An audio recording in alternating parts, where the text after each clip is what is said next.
that in about 18 to 20 minutes, allow you 10 minutes unless you want more for questions, stop us. But that's kind of how we schedule our agenda. So just want to start out by saying thank you for letting us come to the Willard School District again to visit with you.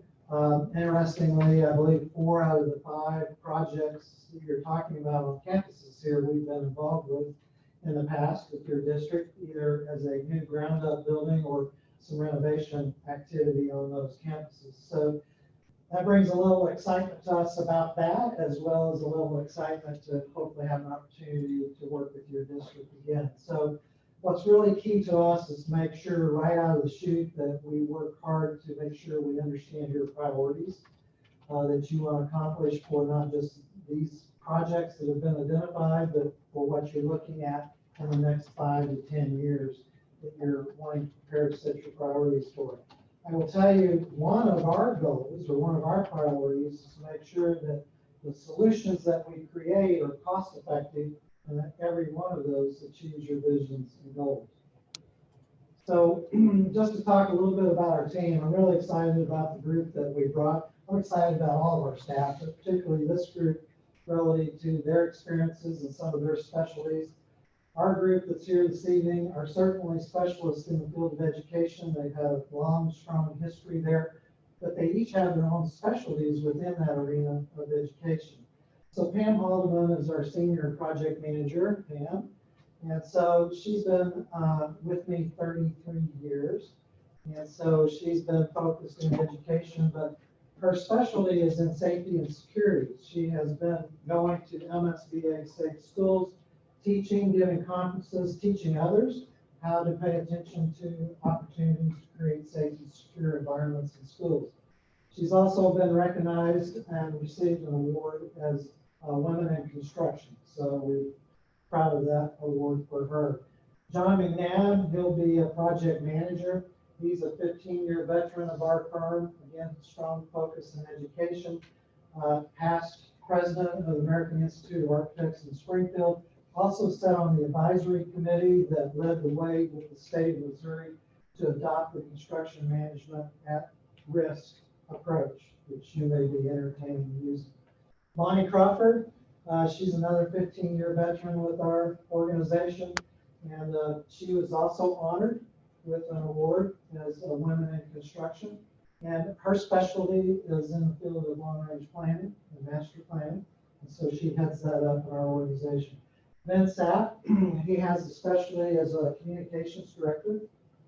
He works side by side with each district's communication director, and you'll see some of those different types of digital documents and online communication tools that we work beside your communication director to develop and help get the information out that you want to get out. I think everybody probably knows Dr. Klein-Smith. He and I are friends, long-term professional relationship. When he retired, he said, "Can I come join you guys, help in some way?" He said, "You're the only firm I would want to offer that to." And I said, "Well, if it just means playing golf, that's one thing." But anyway, he is available to us on an as-needed basis. We don't push him on any client, but if you feel he would be an added team member, he's readily available. He had, just like you, he's had a long history of passing bond issues, and he knows the importance of good communication and how you do that. You guys have done that successfully yourselves.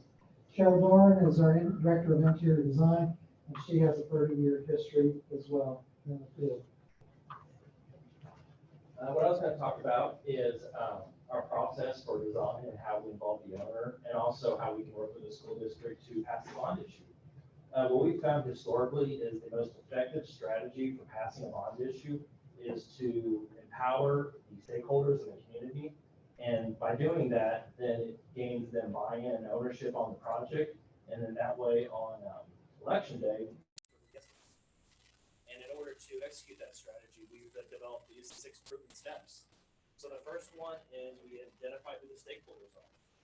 We identify both stakeholders within the school district, so that might be certain teachers or possibly if you have some students, different people from the administration, possibly some school board members.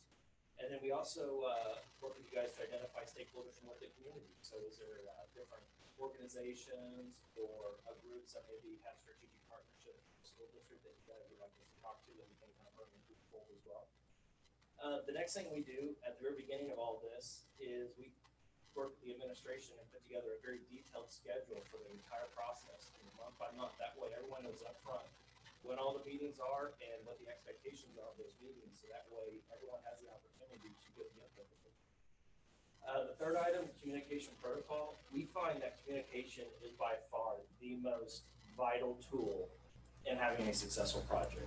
So we'll work with the school district, identify who do we need to be communicating with and how often do you guys need to communicate with. Just because different schools have different expectations and we just want to make sure we meet those. We will also work with you guys to develop the mission statement and the vision for the project. And we also then set goals to hit that mission statement. So that way, at the end of the day, we want everyone on this board, everyone in this group here to feel like we've accomplished what we want to do. For the programming sessions, those are where we work with those stakeholders that we identified. And from there, that's where we establish what are the wants for the project and what are the needs for the project. Because we work with enough school projects that generally, every time we work, the wants and needs usually far exceed the budget. So what we do is we work with the administration and we look at those wants and needs and we prioritize them based on the administration. And that way, at the end of the day, you guys can get all of your needs met and we try to get as many of the wants as we can. So for instance, we may start with a list that's A through Z and we'll make sure, depending on what the budget is, that we'll get you, maybe A through N or A through O, as many as we can. And then from the programming sessions, then we move into the design sessions. And for our design sessions, we've actually got a variety of tools that over time that we found to be very effective.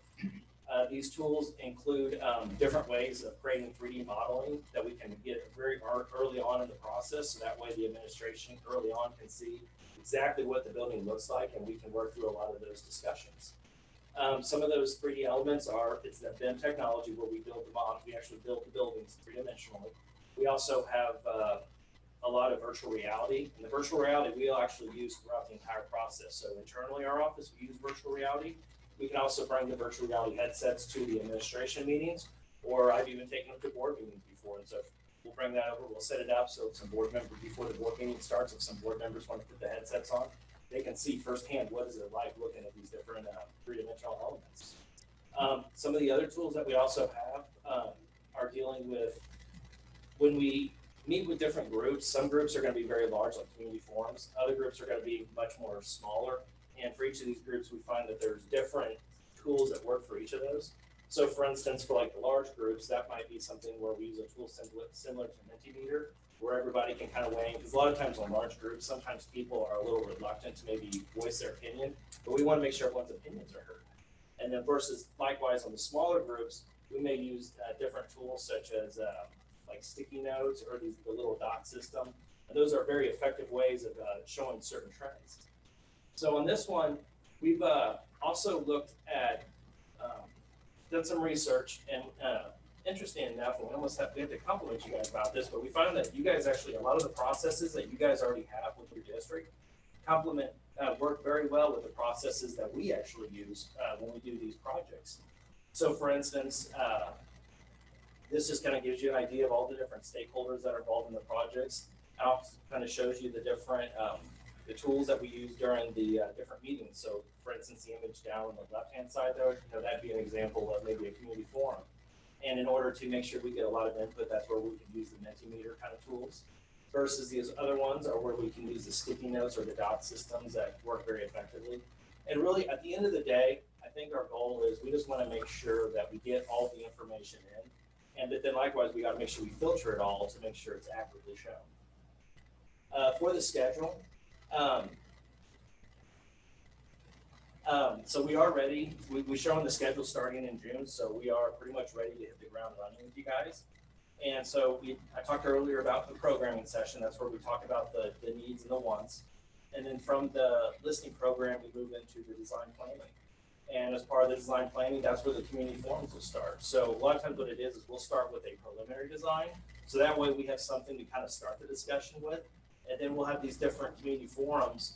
And from those community forums, the public can give some input. And then we can come back and meet with the administration to see how we may want to modify the design meet the community's input. And we find is by having this kind of back and forth, and letting the public kind of voice their concerns or their ideas, is it helps the community basically get a buy-in for the project, and they'll, at the end of the day, they're going to support the project.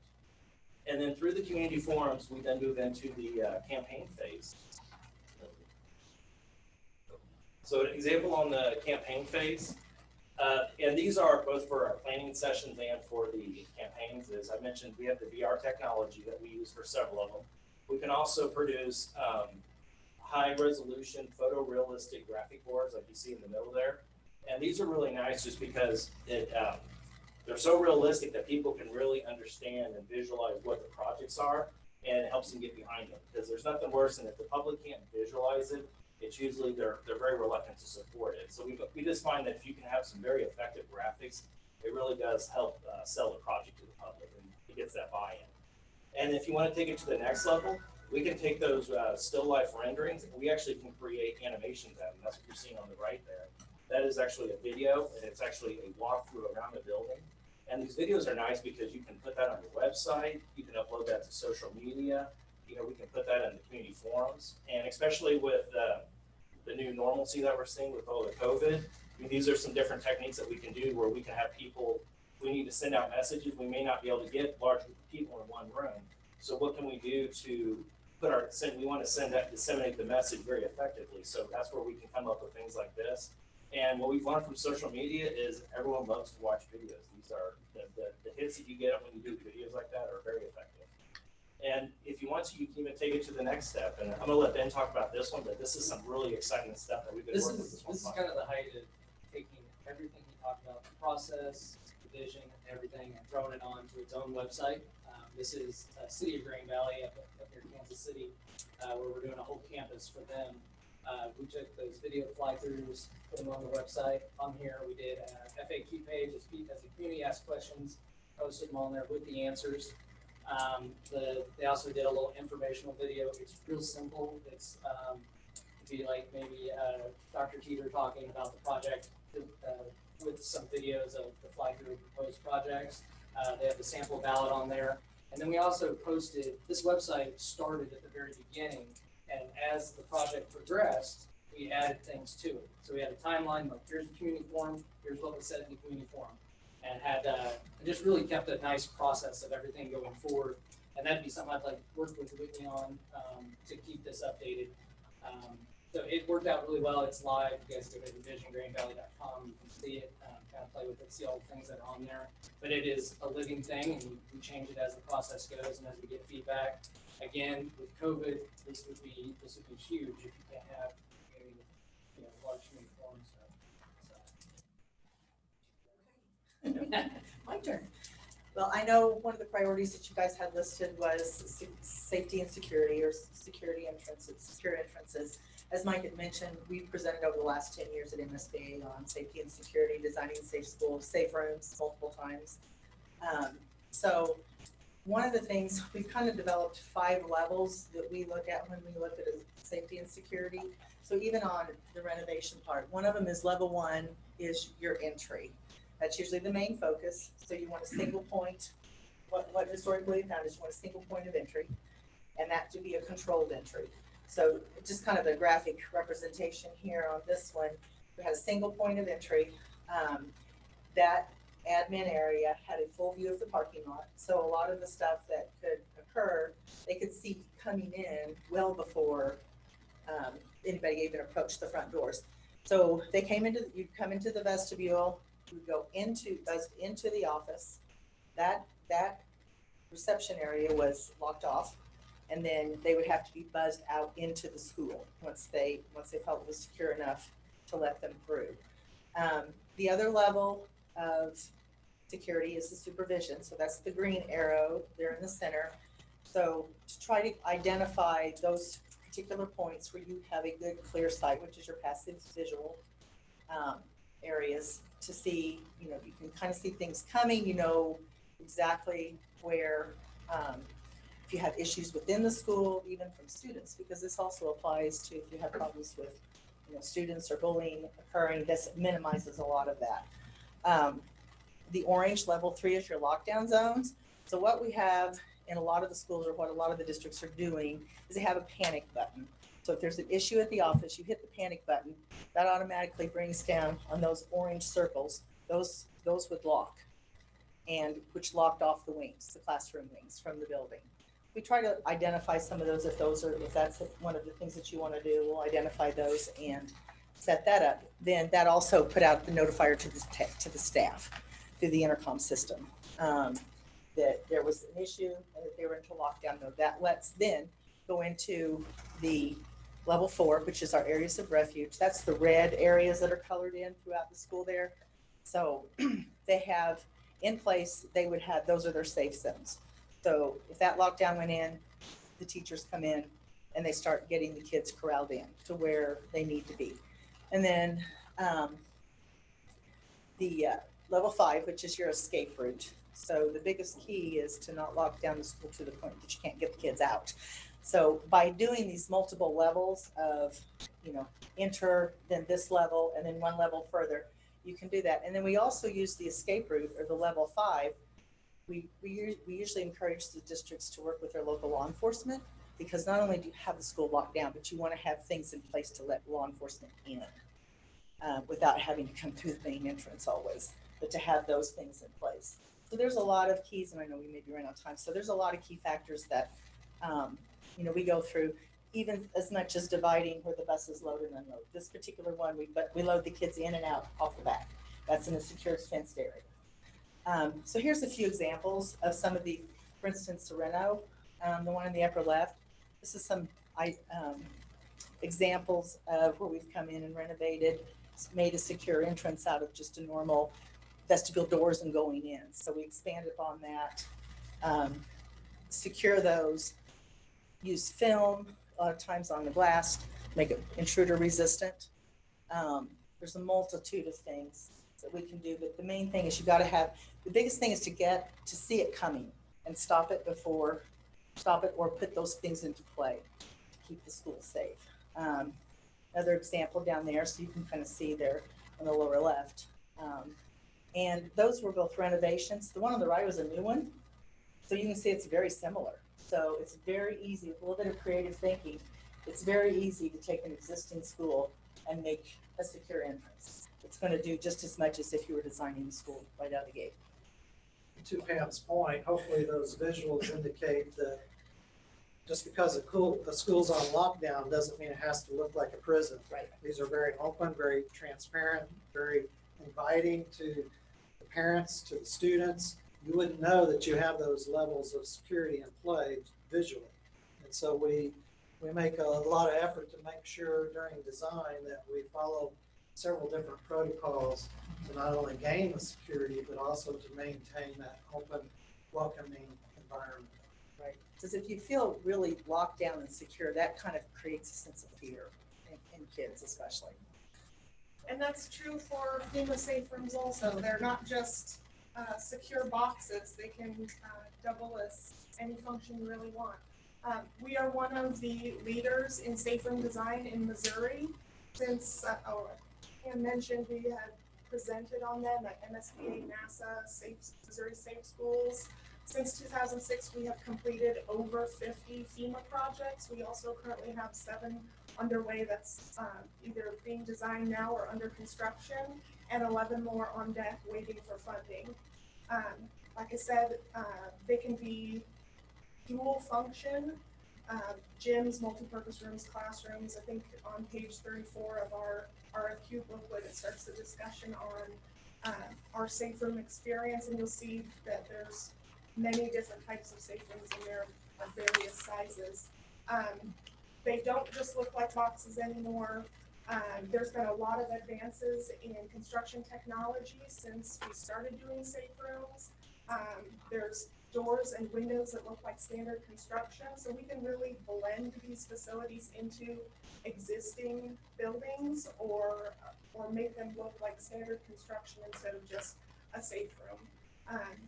These are some examples of some athletic functions inside safe rooms. The top image is an 11,000 square foot indoor activity center. So it has a turf field for football practice. It has batting cages. The bottom of those double T's there is 25 feet, so they can basically use that facility for whatever they need sports-wise. It's actually tied into their high school and has access to other athletic functions in the facility. The picture on the bottom there is a wrestling gym that's part of the safe room. It's actually a second story inside of the safe room. And that leads me into athletics. As Mike mentioned, we've been in business for over 30 years. We have, most of our work is with school districts, K-12, but we do also work with higher education and parks and rec departments. So we have numerous experience with all types of athletic facilities, indoor and outdoor, fields, concessions, grandstands, press boxes, tournament gyms, multi-purpose rooms, wrestling rooms, locker rooms, field houses, you name it, we've done it. And classrooms. You guys are growing, you're needing more classrooms, that's a natural progression. Like John mentioned earlier, as part of our process, we really work with each school district individually to hear what their needs are for their classrooms. We've designed next generation classrooms, you'll see in the picture on the top left, and more traditional flexible classrooms, like the one on the top right. Next generation classrooms, they can have garage doors or wide open glazing, so they can communicate between multiple rooms for co-teaching, or maybe even open out onto a large collaborative space. Traditional classrooms can still be flexible, so that if you decide to go from traditional to next generation, or if your teaching style and methods change, it can be accommodated with that classroom. So even in a traditional classroom, we'd advise you to make moves for flexibility, like in your furniture. Those lockers are on casters, those tables can be broken out, so you can do groups or individual study. There's technology in there, so there's flexibility in the future for that. And the walls are light gauge framing with chipboard, so they can be removed if you ever did want to combine multiple rooms into a single room. As far as kitchens are concerned, again, 30 years of experience. We've done a lot of kitchens, we've done new ones, we've renovated kitchens, we've done additions kitchens. That's an example of where we took a traditional serving line, turned it into more of a scramble area. We really like to work with the staff in kitchens to learn how they work, what's going to work for them. But we also work with kitchen consultants. They'll come in, look at all your existing equipment, see what can be maintained in the new facility or in the renovated facilities, because we know budget is always key, and we don't want to miss out on something that's still working.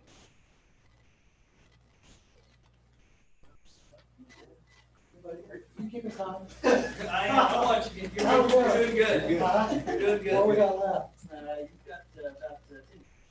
Perfect.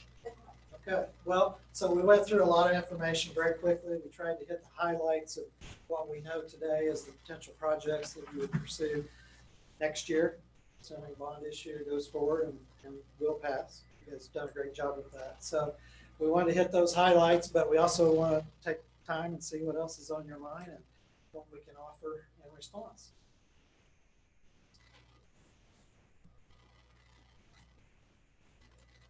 The indoor facility, where you are building that, or you have built that, where was that built at? Those Carl Junction schools. Carl Junction, okay.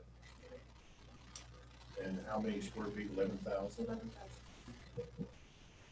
Do they feel like that's adequate?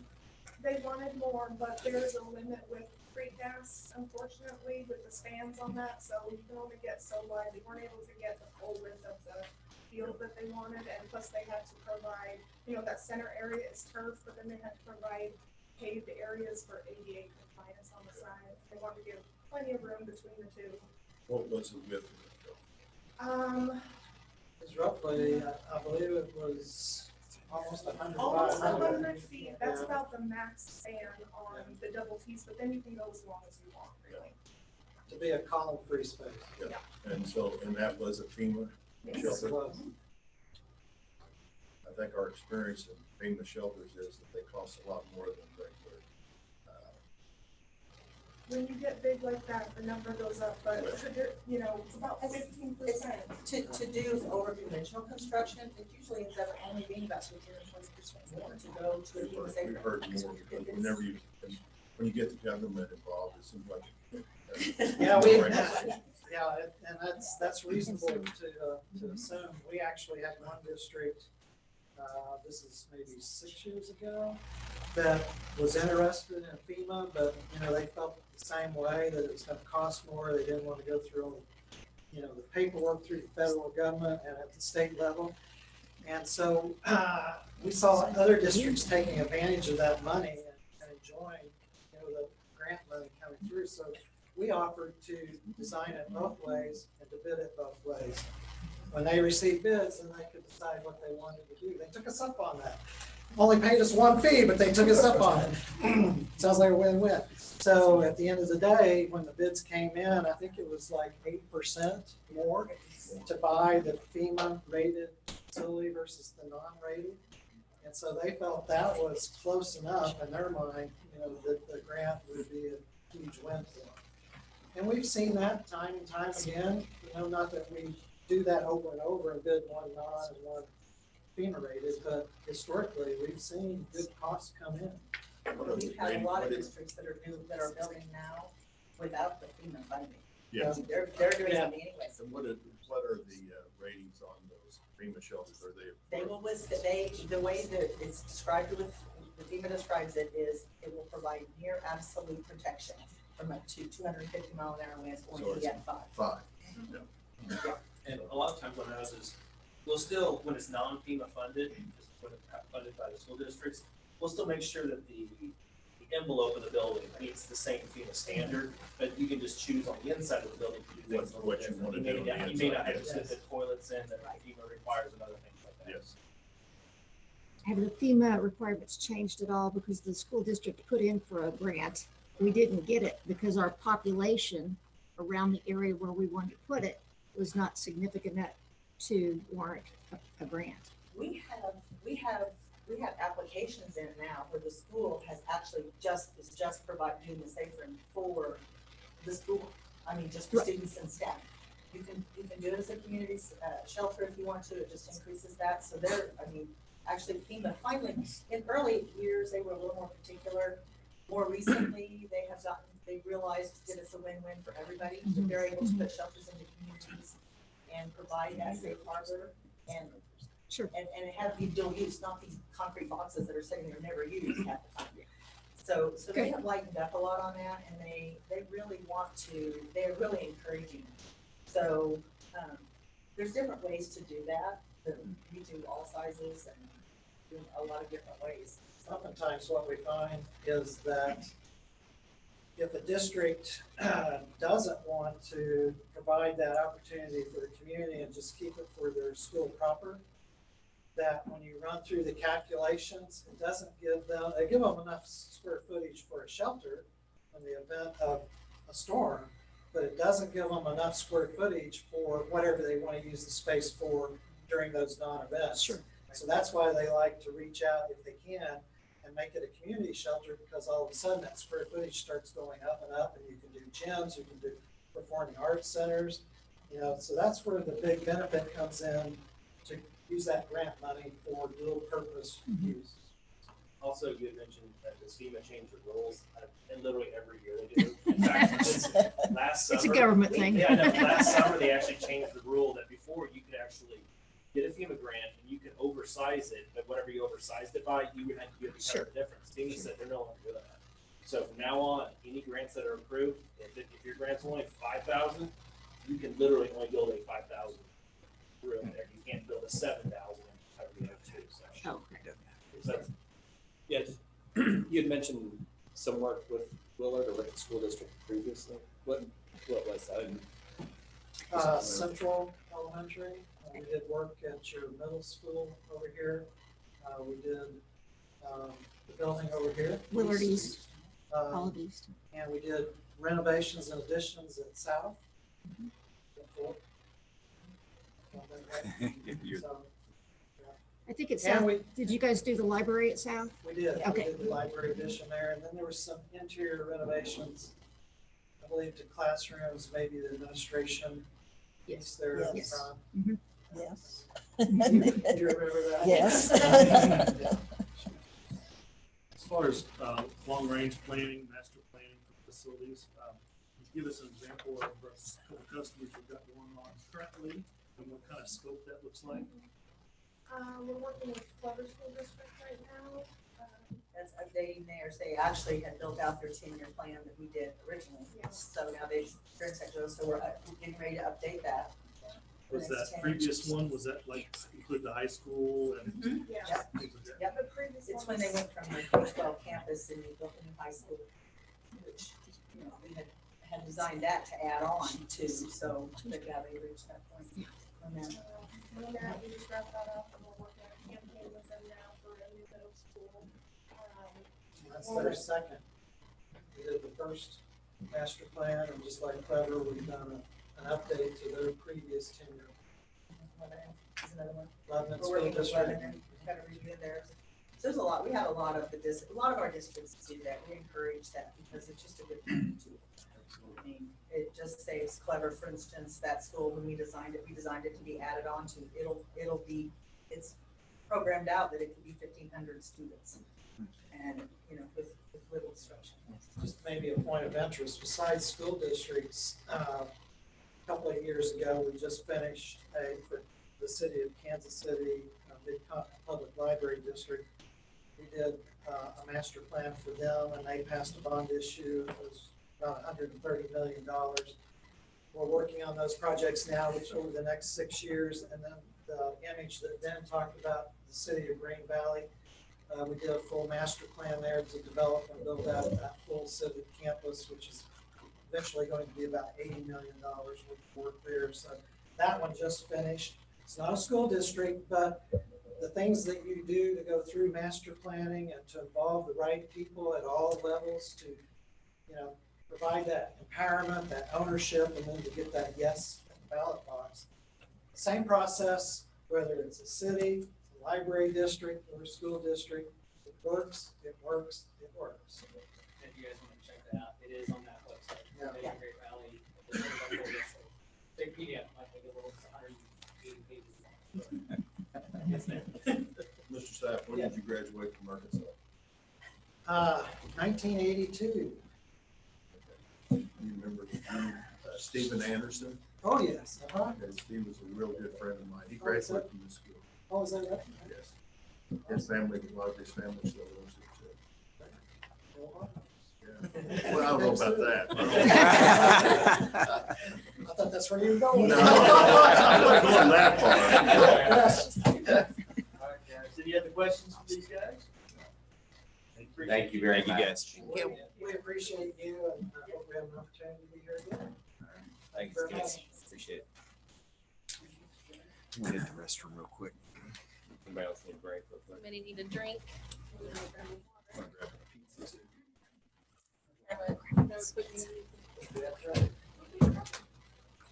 I hate to eat while we're talking, but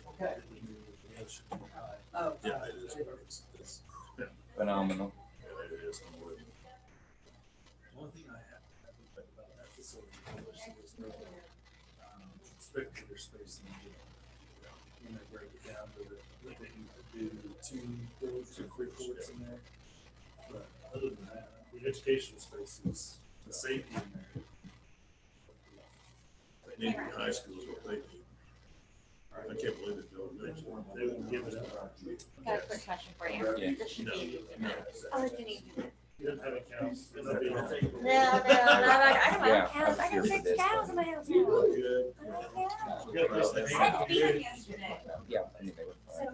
You know, I was fairly young on the board when they did this one.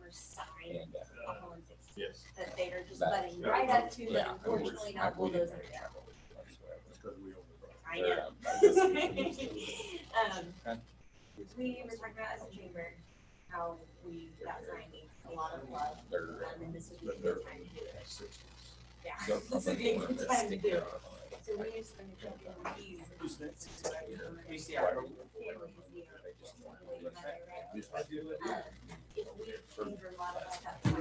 mean, in all honesty, The only, It's still not it's for sale, and I don't want you to go through the, if I was gonna do it, I would make it where it would be movable.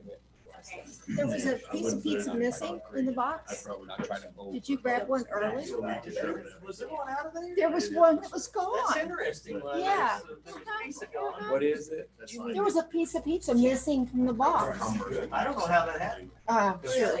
Probably dissect him and you find it. We had that mouse problem. Oh, okay. Yeah. Yeah, just tell them to contact. Did you have a piece of it Right here, already? we'll get you set up here when they get back in. We've been at it since 5:30, so. Yeah. I saw your. We've got a lot, we haven't been able to meet very well, other than Zoom, so we've got a lot of things that have kind of piled up on us, so. Chris Ford, we just told him, stand up, we only call, strip and tell us. With big bulbs.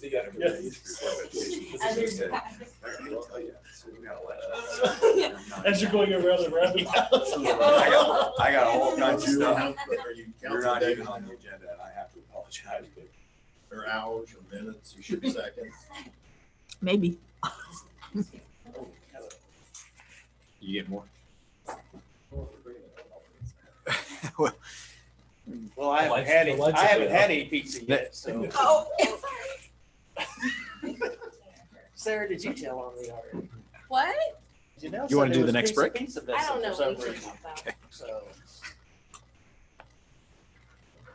I'm just glad to see some sports books back there. When I turn mine in and there's none back there, I get kind of nervous about how I'm supposed to do that. We're kind of relaxed around here. Sure, sure. Except for me. Always I've presented to suit and tie, I've presented to Carhartt. It happens.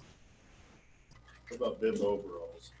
That did not happen. That's not that. That did not happen to me, but I have looked, sometimes it's a folding table, not instead of a podium.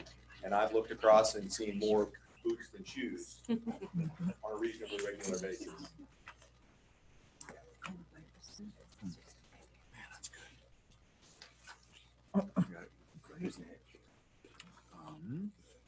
ACI Bowl. And I'll pick on our friends in rural Kansas instead of our friends in rural Missouri, but you get out into central Kansas, it gets a little different. All right, this is Doug Loveland. He's with the ECI Boland Architecture. Their home office is out of Kansas City, and I'll let him take over that, and I'll try to keep us somewhat on time. So I've got my watch here in front of me for two reasons. One, so I don't fuss with it while I talk. And two, so I can help keep us on time. So my understanding, we're going to try and keep this to 20 minutes, give you back 10 minutes of that passing period before your next set of interviews.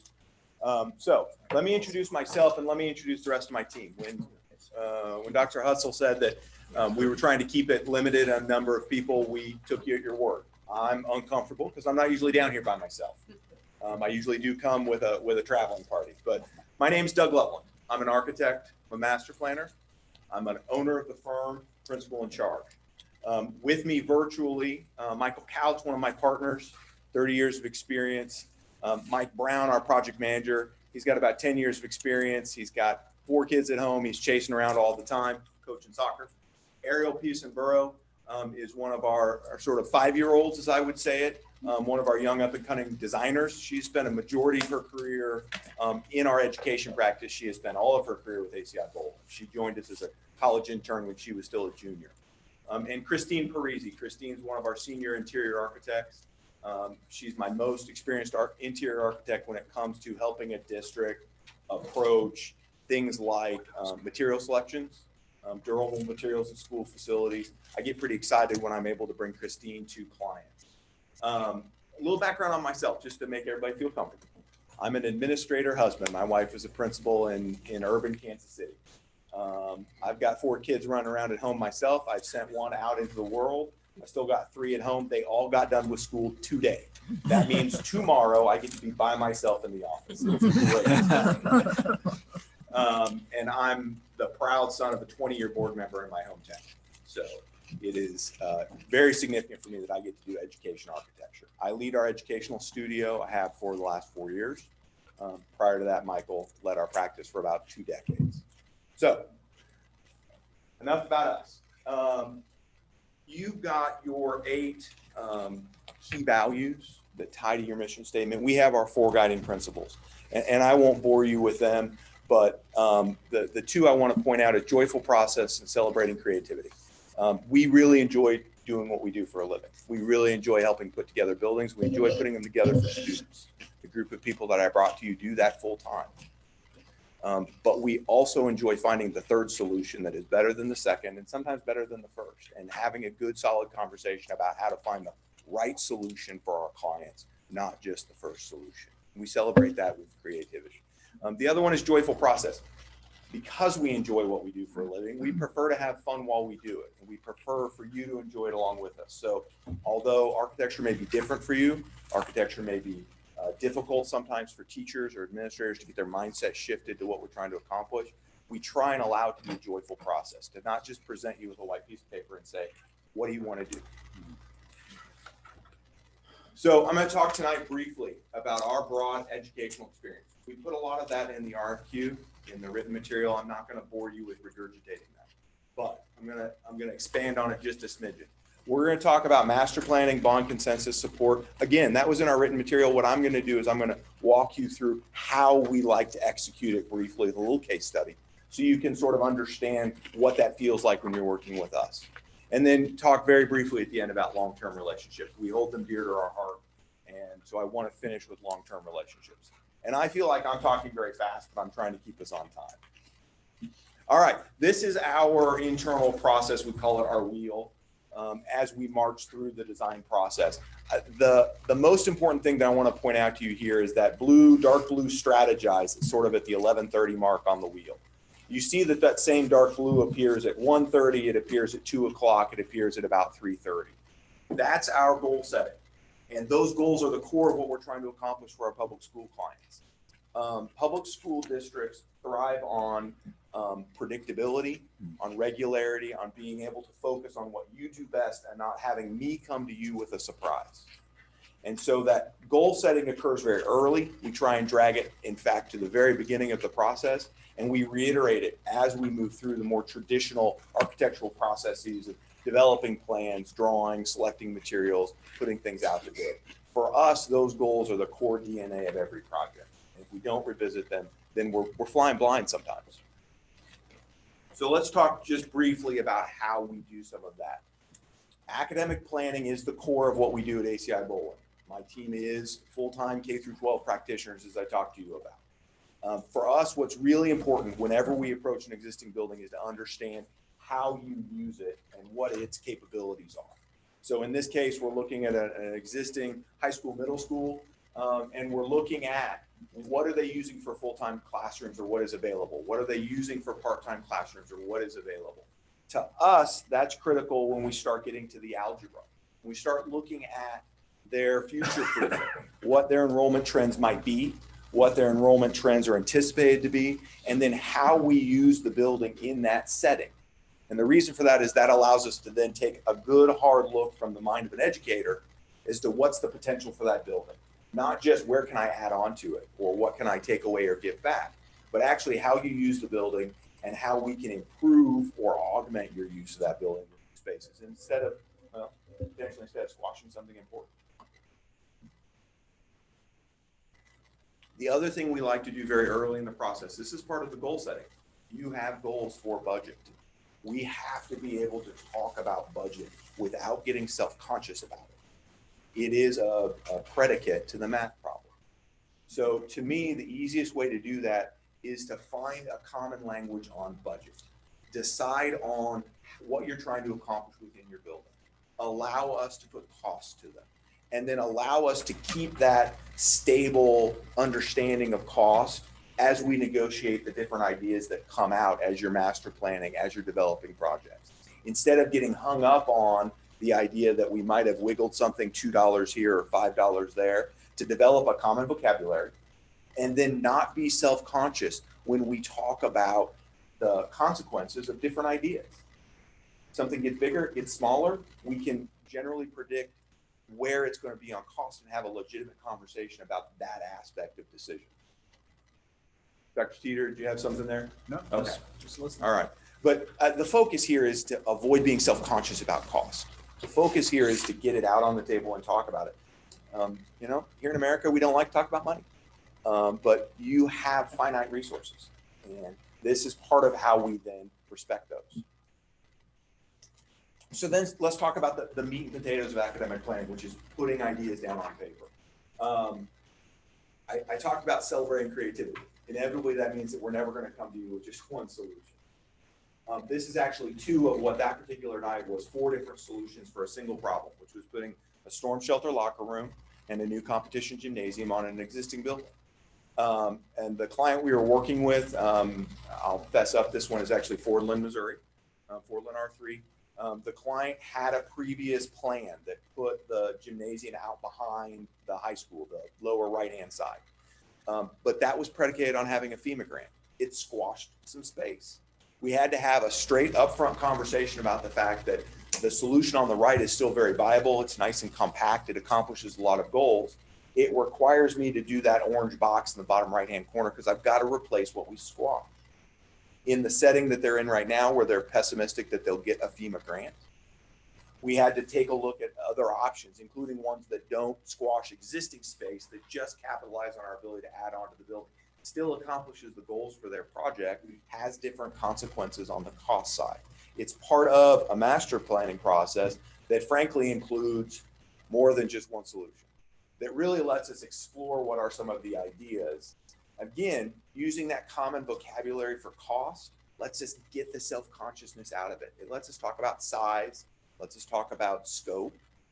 It lets us avoid being nervous because a coach is making a request that might make them feel like they're asking for something expensive.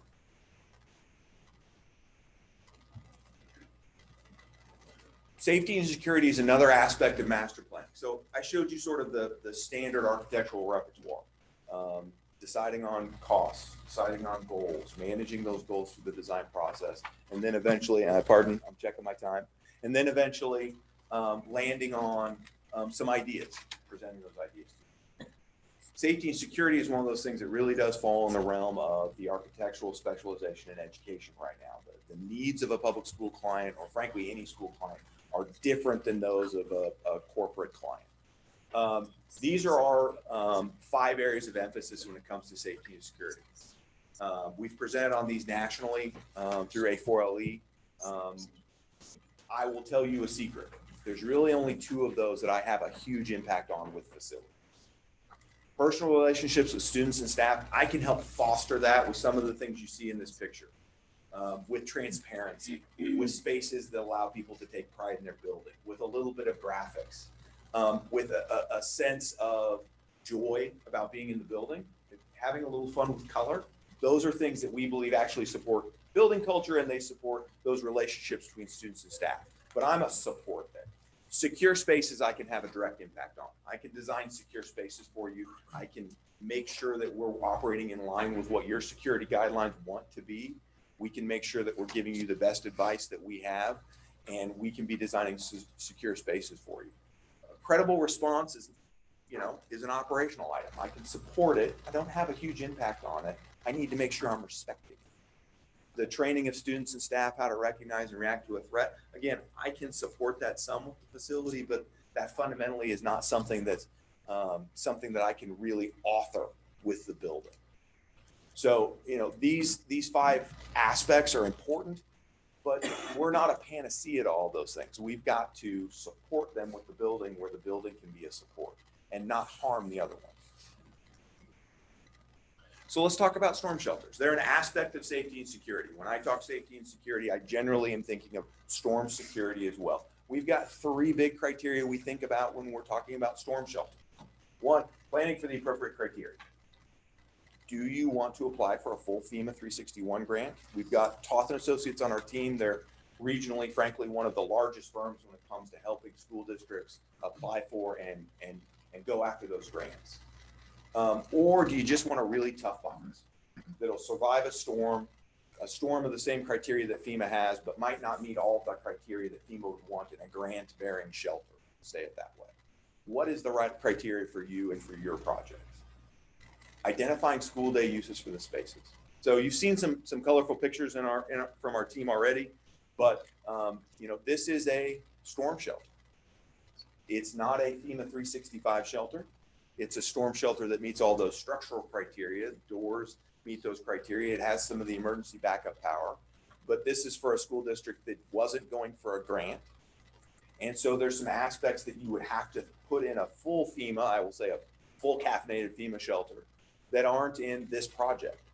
But what we wanted to do was identify the school day uses for the spaces. You really only got one chance to build that square footage and you need it every day. So as we think through these problems, we've got to make sure we're identifying school day uses for those spaces. And then finally, when we've done those first two, don't forget that what we are designing is school spaces, not shelter spaces.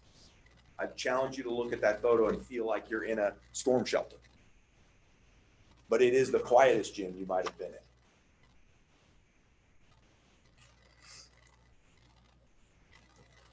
So this is a metric that we're very proud of. This was in our written material, and it's one of the things that I am repeating here in the presentation because we are proud of it. I talked a little bit about the goal setting. I talked about our understanding that our public school clients, which is 95% of our education practice, thrive on reliability and predictability. This is how we come through on that. Our design team change order rate over the last 10 years on new construction is less than 1%. On renovation is 2.2%. So any of you that have had an opportunity to go up to Jefferson City recently and see the new Capital City High School that just opened up, our change order rate on Capital City High School right now is 0.7%. Soup to nuts. Our change order rate on Jefferson City High School across town, where we put about $50 million into the renovation, we're running, I'm a little embarrassed to say we're running about 2.6% on $45 million worth of work in a building that went up in the mid-60s. We found some asbestos and a couple other things. But we're very proud of these metrics. We feel like these are critical metrics when we talk about working with public school clients, any public school client, because you're just unfortunately not made of money.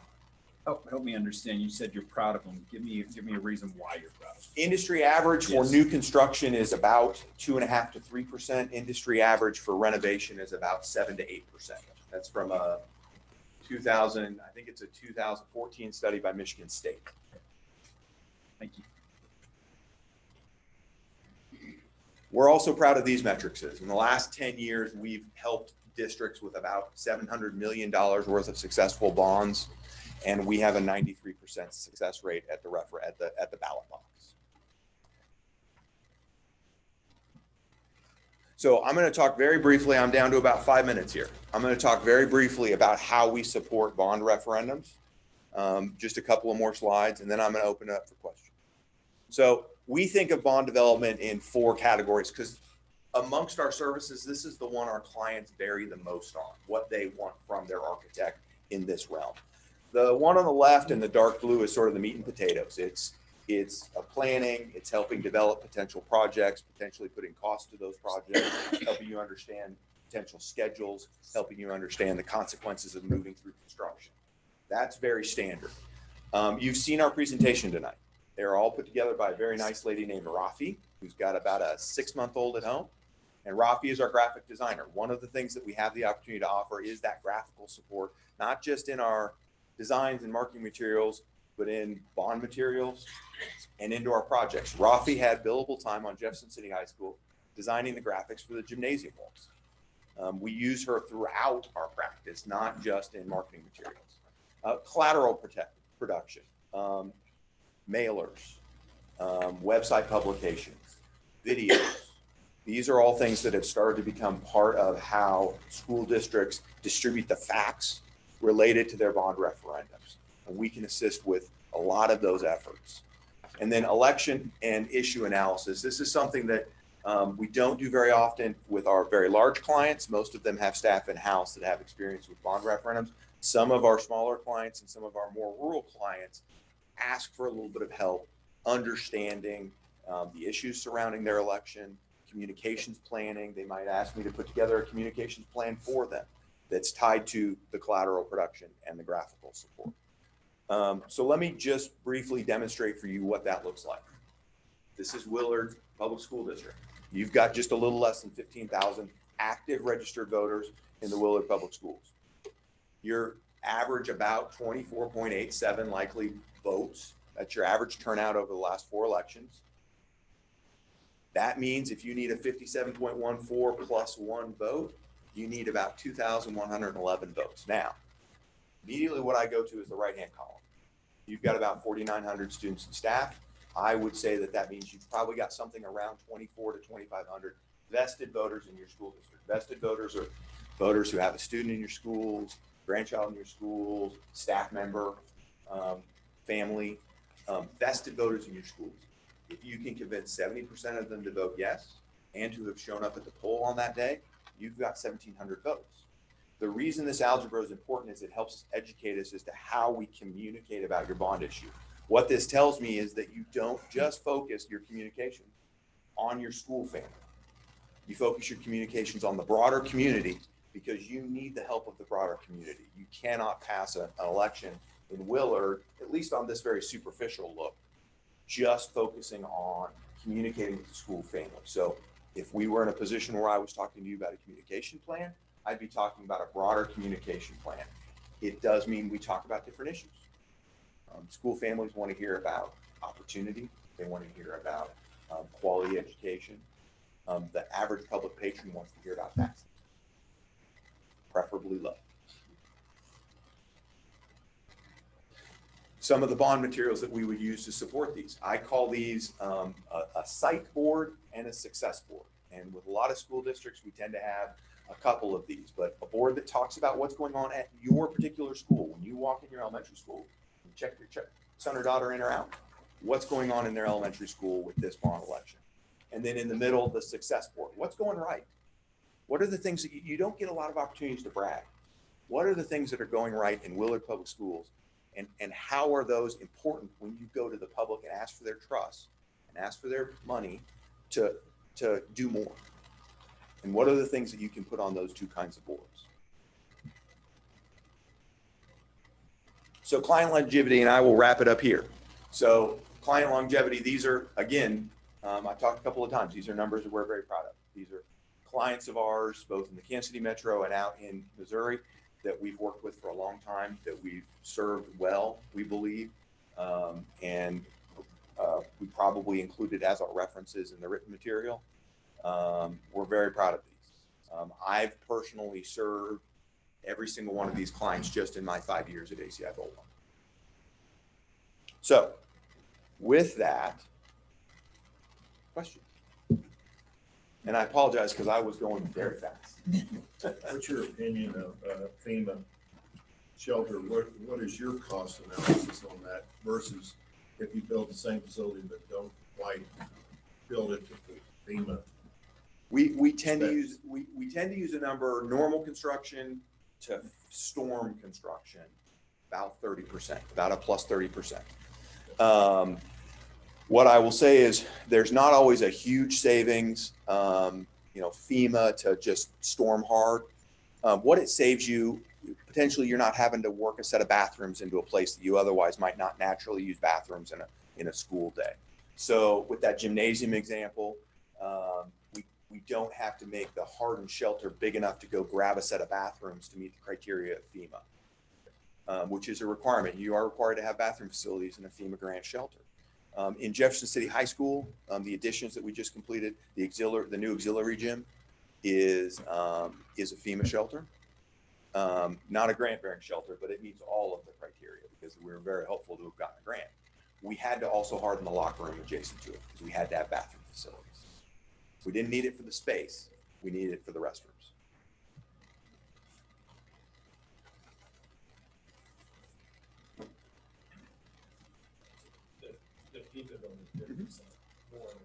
That's a rule of thumb. It does depend on what you're doing. I've done a performing arts center FEMA shelter. That was probably more than 30%. I've done a centrally located dining commons and kitchen complex and that probably wasn't a 30% upcharge. Hey, Matthew, would you ask that same question you did to the last presentation? Absolutely. Can you give us a few examples of clients that you've helped here recently that are currently going through the process of long-range facility planning, master planning, obviously, Florida? Fordland is one of them, although I don't want to dissuade you. At Fordland, we're responding to an existing master plan. We're reevaluating it. We're helping them move into that next phase. But we didn't do a full formal master plan because they had one in hand. And that's part of our communication plan, is that we're not reinventing the wheel. We're respecting the previous work. Jefferson City is a good example. Bigger than you, 9,500 students. In 2012, 2013, we helped Jefferson City do a full capacity analysis and sort of blue ribbon committee structured master plan that included an elementary school side and a secondary education side, where we walked them through a process. It took about a year. It was a really deep dive. It resulted in a lot of ideas. They had a leadership change. Dr. Linthicum came in. About 6 months after Dr. Linthicum came in, he called us up. It was about, let's say, mid-2017. I've got your estimates for your master plan. Can you inflate those so that we can go out to bid, or go out to vote? Holy smokes. But we were able to. And so the core of that master plan is what executed both Capital City and Jefferson City High School's renovation. We did it with 2 other architectural partners. And so that master plan had to really link the efforts of 3 different architecture firms. Frankly, all 3 firms worked on both projects, and we shared them. I'm the architect of record on both of them, but we shared it across those 3 firms throughout the process, which was a unique challenge. Anybody else have anything? And what is your architectural fees? It tends to be a range. I will say this, it's a different range for new construction and renovation, like most people. We tend to be anywhere between 6.5 to 8 on renovation, and sometimes the devil is in the details. Am I carrying the expense of the civil engineer, or is that outside? Am I carrying the expense for survey or testing, or is that outside? Those are both things that have to go into the ledger. Sure. And scale has an impact on it. A lot of times what we provide is a sliding scale based on the value of the construction. The bigger the piece of work is, frankly, the more efficiently we work. And so we're able to offer a lower price on larger pieces of work. So if you came to us and you had a $5 million project, we would be at one spot on that sliding scale. If you came to us with 5 $1 million projects, we would be at a different spot on that scale. Sure. Because there's 5 complex little projects that have the same number of steps. Good.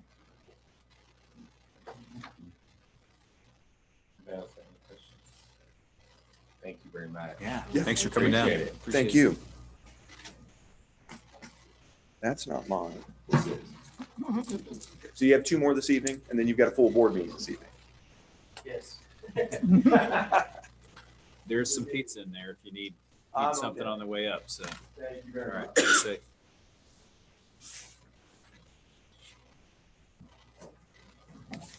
We won't hold it against you that you went to KU either. I don't think so.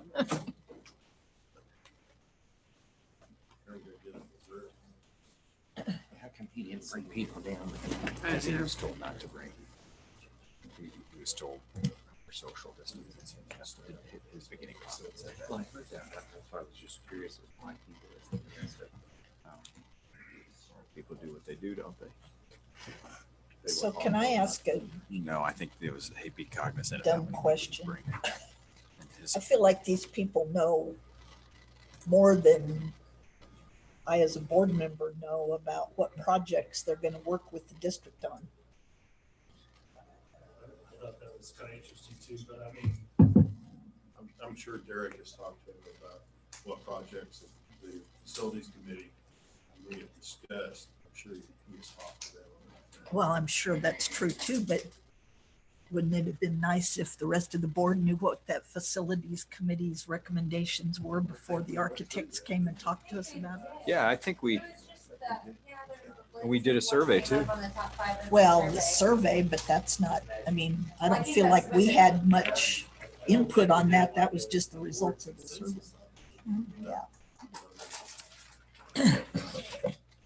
Couple, as they get set up for them, got a couple familiar faces Well- here, Brad and Lindsay.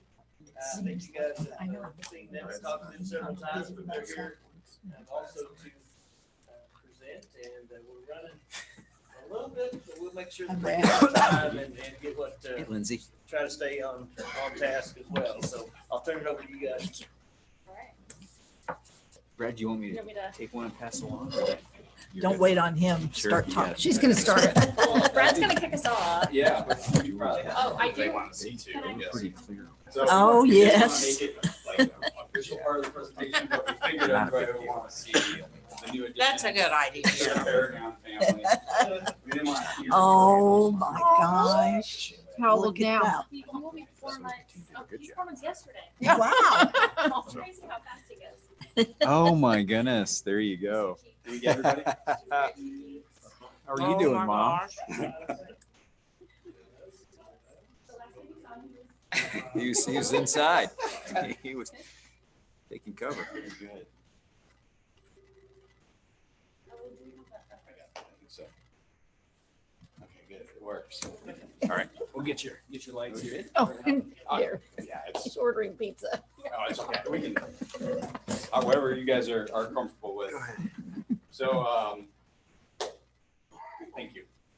I mean, thanks for the opportunity to come back in front of you guys. Thanks for the opportunity to talk a little bit more about ourselves, a little bit, some of the things that we've experienced with you guys over the last, which is really crazy, 7 years. It was 2014.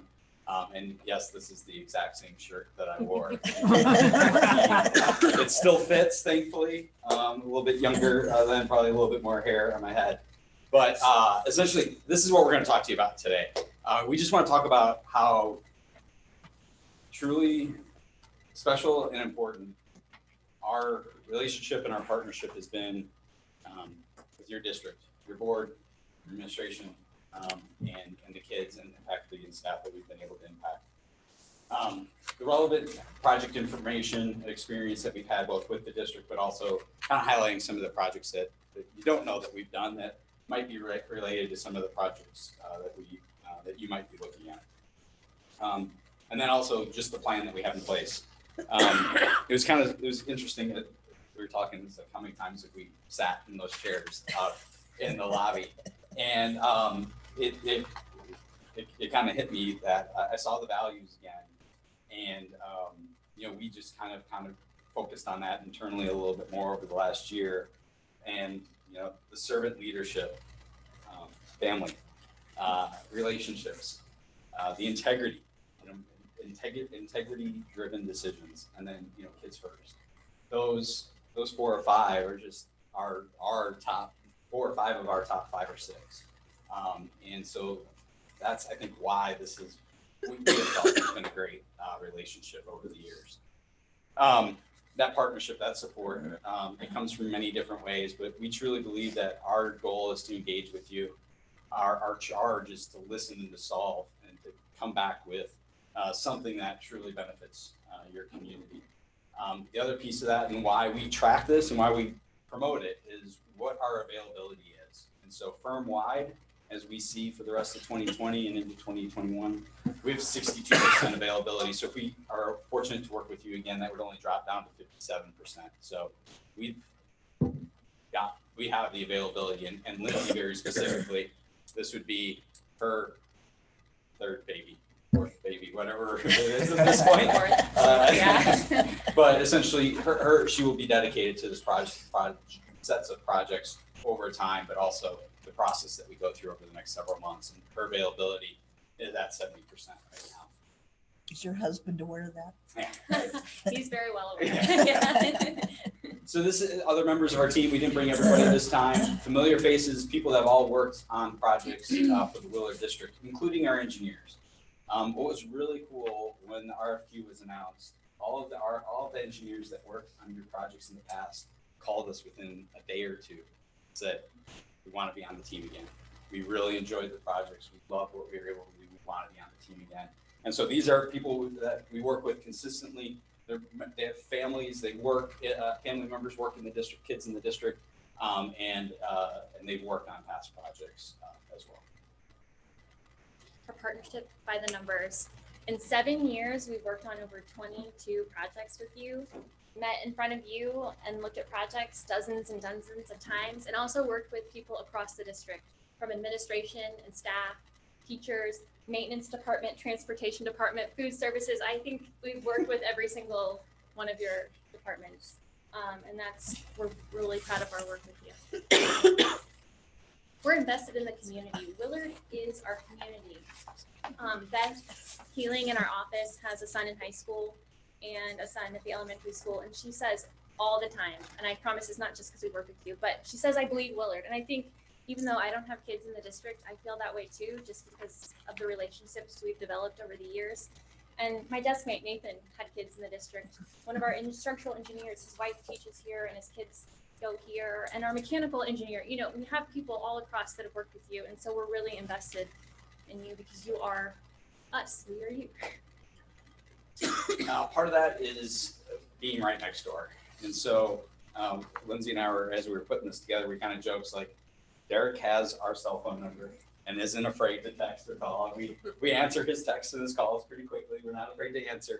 And, you know, so where that really comes, where that's come into play in the past is, you know, during construction, when there's a question on site, it's really easy for us to be here quickly and get here quickly.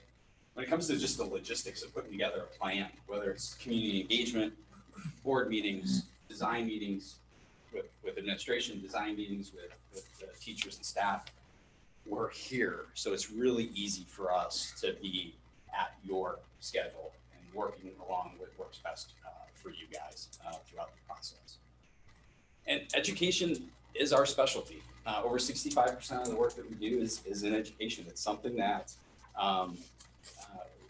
we do extra homework in, we do continuing ed in. I'm actually one of the dorks that loves going to school board meetings because actually I've used this as an example and it's really cool being in this room to talk about it.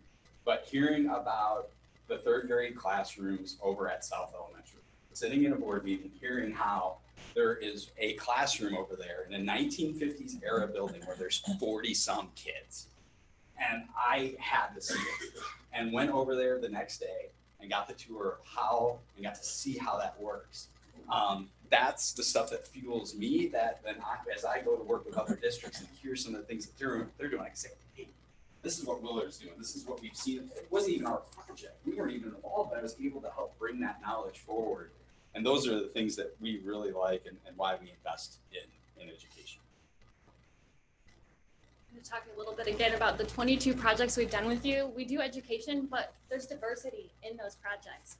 We worked on bonds with you, 2014, 2016, and again in 2017. We've looked at concepts and just preliminary sketches and design from the multi-purpose ROTC and band facility back in 2014 to improvements at Willard North Elementary. We looked at an office addition. We have learning parks in 3 of the elementary schools and 1 in an intermediate school north. We worked on remodel projects from the high school wood floor replacement to recently the middle school re-roof. And then, of course, our beloved new construction and additions over at Orchard Hills and the intermediate south.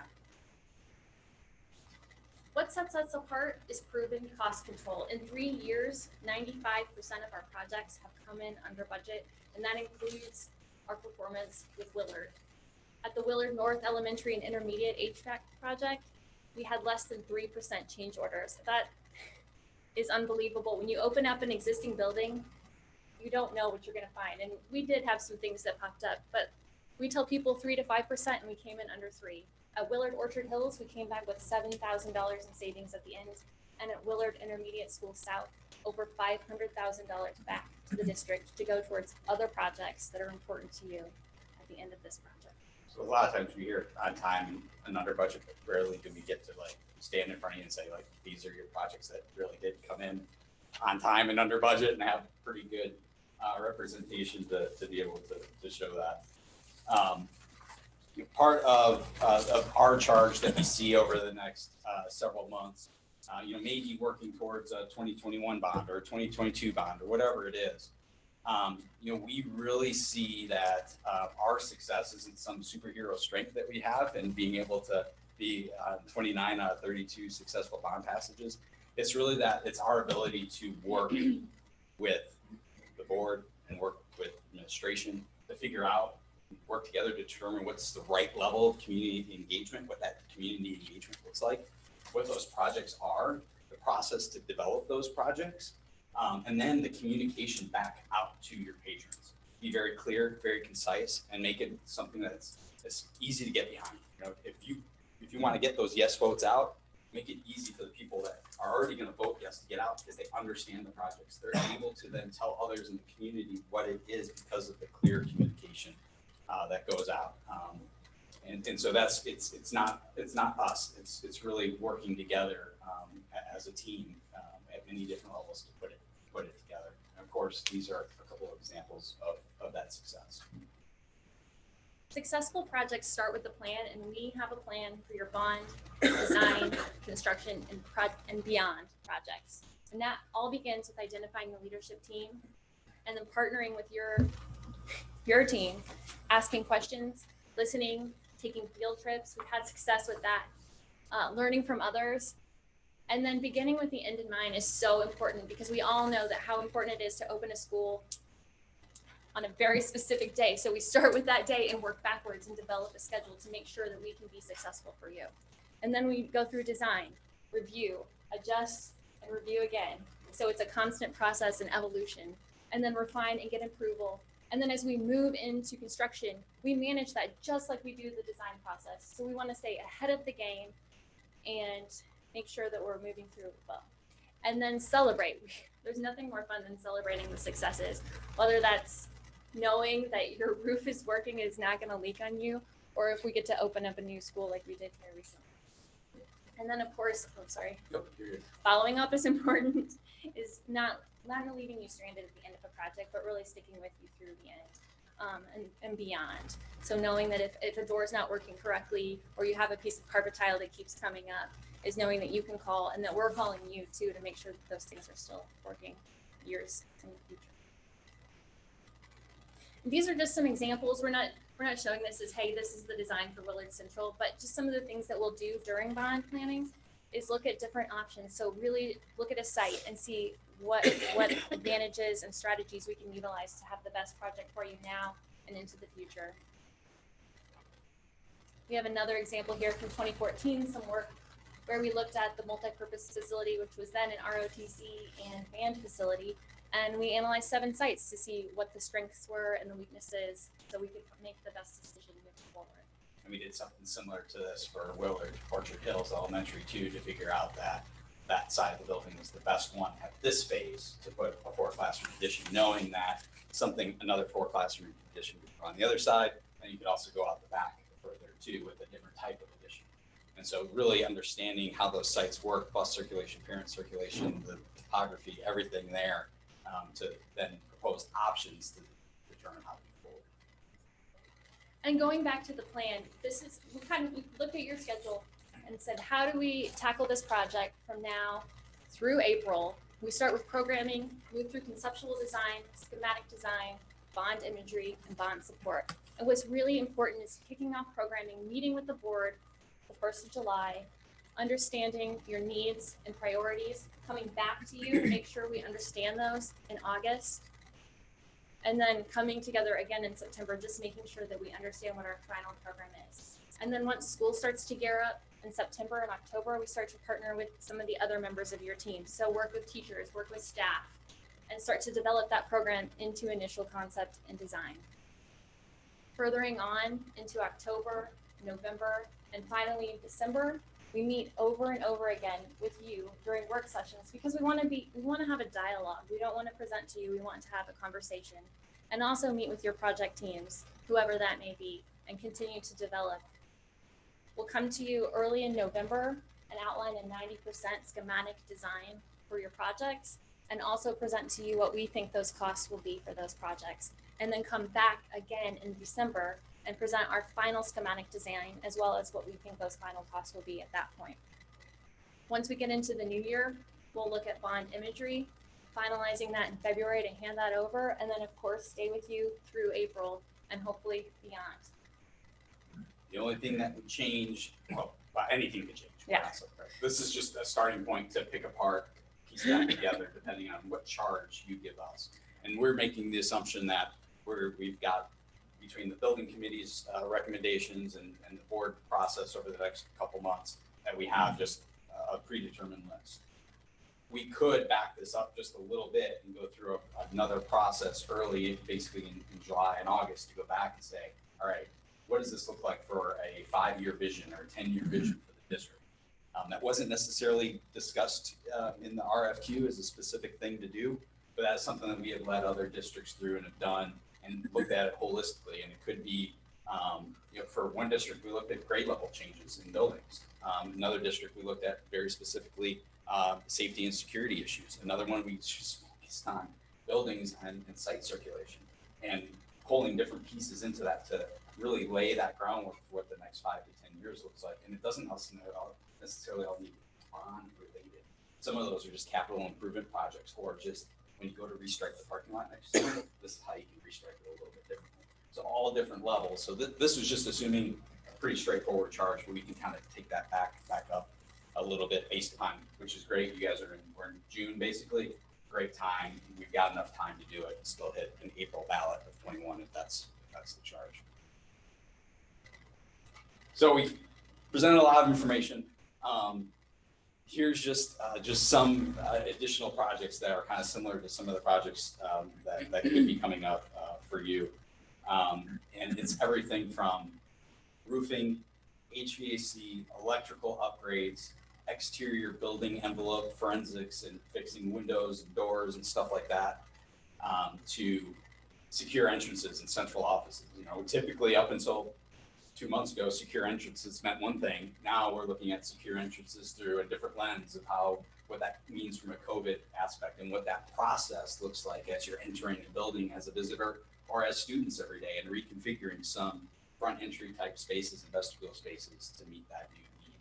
Of course, classroom additions, but really specifically looking at how this classroom addition sets up for future additions or future growth, not just we're going to plant something here and then figure out 5 years later, oh, that totally boxed us into a corner. Now we're stuck and can't do anything else. We really look at it pretty big picture holistically. Tornado safe rooms are a critical piece, obviously, in our region, but especially with the change in codes. They are required for certain new projects. And then athletics side of things, whether it's an indoor practice, a facility, a field house, turf. We've got a lot of just odds and ends of different project type experience there that we've helped several districts. I kind of want to go back a little bit to those values, and it really did hit me today sitting out there of why I think we feel as connected as we do to you guys and to the district.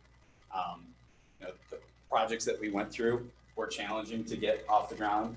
2014, unfortunately, that was the one bond that failed. That one still stings.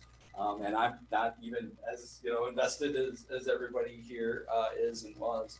But to come back and help be a part of the wins in 16 and 17, and to be part of those projects that I think being on time, under budget, providing a good value to the district, really giving some really awesome solutions.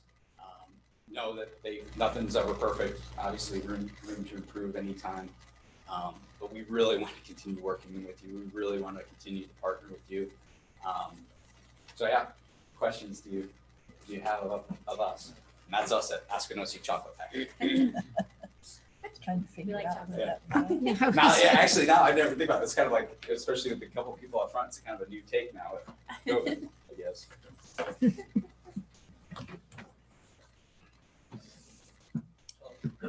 So 15 years ago, we did my building. And it has a number of different, so just as one example, I have 6 areas of social need. We put in that number for the switch. Because it's just not something we do. So like if I were to do it over, there's a lot of things that would change. So hopefully this is a fair question, but I'm in one position of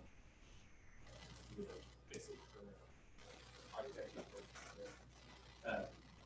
Going forward, is there a change that you would like to focus something that maybe you would be differently looking back on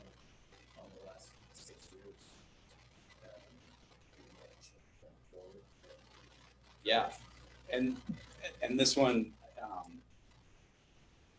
I did not realize it until it was too late. Our ability to, and Lindsay mentioned it, to interact with the board versus more present. That is definitely, and that's as we were putting together this plan, why we really focused around the board work sessions, to be able to have that engagement from building committee and board level to really shape this and do a better job of that communication back and forth. Because I think last time it was more of, I can't think of another term, but other than a dog and pony show, maybe sometimes, where it felt like we were just presenting pictures and images and not being able, we had some good, I mean, there were some sessions that were really great, but not to the level that I think that you guys were maybe expecting. And definitely now after going through that, not the level that we want to do again. I think we've learned that really well. Actually, we've started working with other boards and even developing mini teams of boards so that we can meet on a project. And so instead of taking all of your time during work session, you can develop a high school multi-purpose team and really sit and work with that team just like you would with the teachers and the end users. We've had a lot of success with that. And then that team is able to present to the board as a whole, which just really helps with that whole partnership and buy-in in the project. You feel like you know what's going on because you're sitting next to someone who's working directly with the architect as an option. Could you tell me what you, I think I've asked you before, FEMA shelter itself, what would be, if you built one, maybe not to their specs, interior, I think that's one part of mine, but shell, how much more would it be for FEMA percentage-wise? I'll be very, very honest. There is other people that will say something different to me because somebody will design a high wind shelter, which is not a real term. It's not a real thing. So to do a FEMA rated, it's the same thing. The only difference between a grant funded project and a project that you do on your own is that with a grant funded project, you have to have a grant manager and you have to operate it differently. All of the design requirements, everything that is required to keep the people safe is the exact same thing. Now you can create to design it towards the required code, the code requirement for Southwest Missouri. Okay, and our new intermediate, the gym itself is rated for category 2? That's designed to ICC 500 standards, which means it's EF5. EF5? Yes. Okay. The only difference is that you're not required to open it at 2 o'clock in the morning on July 3rd when there's a tornado. And restrooms, and that's what I'm hearing tonight, that the restrooms, if you put restrooms in them, I guess they have to meet FEMA regulations. Is that true? So you find the number of They have restrooms. to have. Yeah, you have to have I'm sorry. restrooms, yeah. Yes. And you find that number based on the number of occupants that would be in that facility during. So an event. percentage wise, what do you consider percentage, since we built one, you built one for us, that will rate like a FEMA shelter? Yeah. And the cost was nothing like it was gonna be for, if we would have asked you for a FEMA shelter, the cost would have been how much more? 10 to 15% maybe, maybe. And the part of the reason is the grant management side, that cost, and then just quite honestly, it takes a lot longer to work with FEMA. So there's just a lot more work involved. Okay. So it takes a little bit more of our time. So our fee would be just a little bit higher from that perspective. But the actual shell itself, in order to meet the 2015 IBC code, it's exactly the same. Okay. Yeah, including the restrooms. The restrooms have to be in there for IBC 2015. Okay. All right. Yeah. Matt, did you want to answer yours?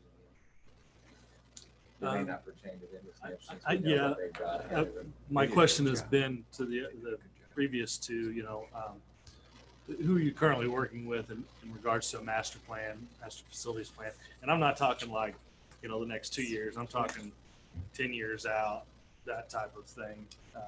So we just wrapped up Marshfield. Okay. And Marshfield was different. We took a lot of different components because so for Marshfield, we focused on, after the community engagement and after the board engagement, that was then what we developed the charge. This is what we heard. We had traffic circulation through the sites, traffic circulations through Marshfield, because they're all over there on the east side and it gets all congested. Looking at grade level reconfigurations across the building to address potential growth, but also looking at if we take 4th and 5th and put 6th and 8th over there, all of a sudden 6th and 8th is next to the high school and they can start to share things. And they can put a multi-purpose facility, FEMA rated, so that 2 schools for one get a tornado shelter, and it's geared more towards 6th, 7th, and 8th in high school. Safety and security, building condition assessments. So we literally walked every square foot of the building and documented everything that we found.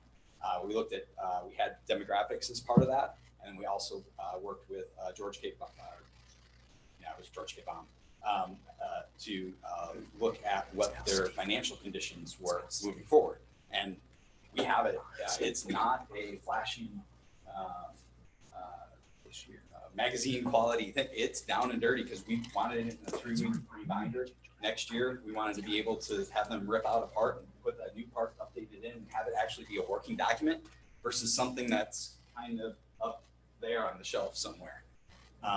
We worked with Cassville a little bit on more facilities type perspective of facility needs. And a lot of it was, and that was actually, it's one of my favorite pieces of bond information that we put out there because it showed electrical closets, security cameras, sidewalks. There was no design at all. It was all, these were the needs of the district and here's the plan that we helped with. Thank you. Anybody else? Thanks, guys. Thanks, Brad and Lindsay. Good to see you. Thank you. It's good to see you guys. Congratulations on a new office. Yeah, we moved in on March 3rd, and then we had the Springfield Chamber of Business after hours March 12th, Thursday, March 12th, and then Friday, March 13th, we were talking about how we need to leave the building. So this Monday was the first day back, and it has been a wild 3-4 months. Well, as a native, I really appreciate what you've done to an old building, bringing new life to it and in that area. Looks great. It's important to us. It's, that's where we can reutilize existing good bones and not. Someday we'll have I an drive open by house. it all the time on my way. Well, I haven't for the last 2 months, but someday I'm gonna stop by and get a cup of coffee. Please do. We do have plenty of that. They're right across from that. Have a good night. You The too. old office concepts builder, the old, Yeah. whatever. The inside was quite Yeah, they impressive. had, I went to that office right there. cooler, coffee. I haven't, we got kicked out of our offices about the time they really got it finished, so I haven't been by it for.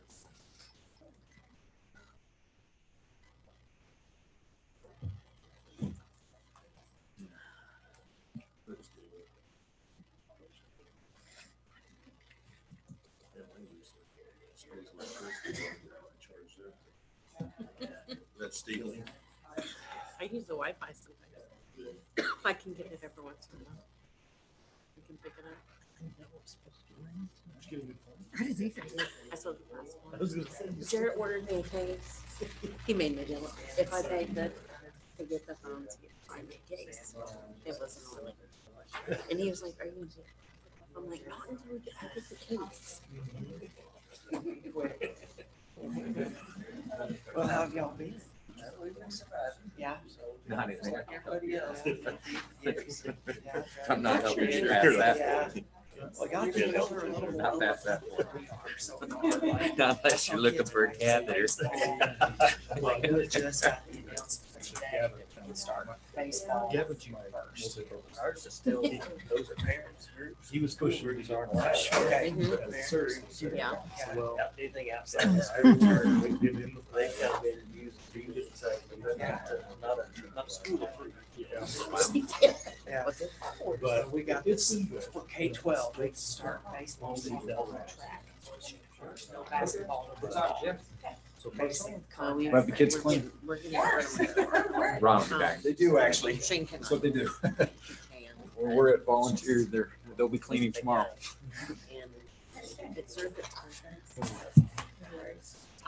Ron's, he'll be right.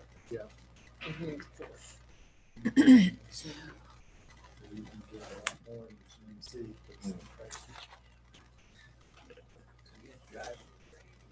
Yeah, get out ahead of it. Now it's caught up to you. It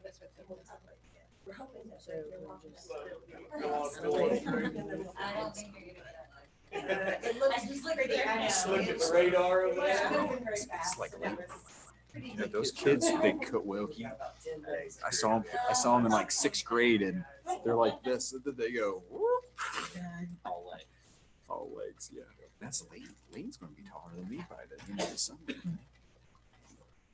We'll get started. This is Brian and Gail, and they're with Height Jackson, and just let them tell you, kind of turn the floor over to them. You kind of got familiar with these guys. I went and visited some of the work they've done at the Carthage School District, and so I just kind of got the name from them, and so I reached out to Brian, and he's been very great to send me whatever I wanted to, give us some ideas, but I want to turn the floor over to them. So. Thank you, Derek. Well, good evening. I guess maybe we're the last ones, and so I'm sure y'all have been here for a while. But I am Brian Jackson, and I'm the president of Height Jackson Associates. And in this RFQ, I'm submitted as the principal in charge. Our company has a big belief that we want the district to have a direct communication conduit to the owners of the business. And Gail is a business partner of mine as well. But I'll let her explain what her role is going to be. All right, so I am a partner, like Brian said, but I'm also going to be your design architect on this project.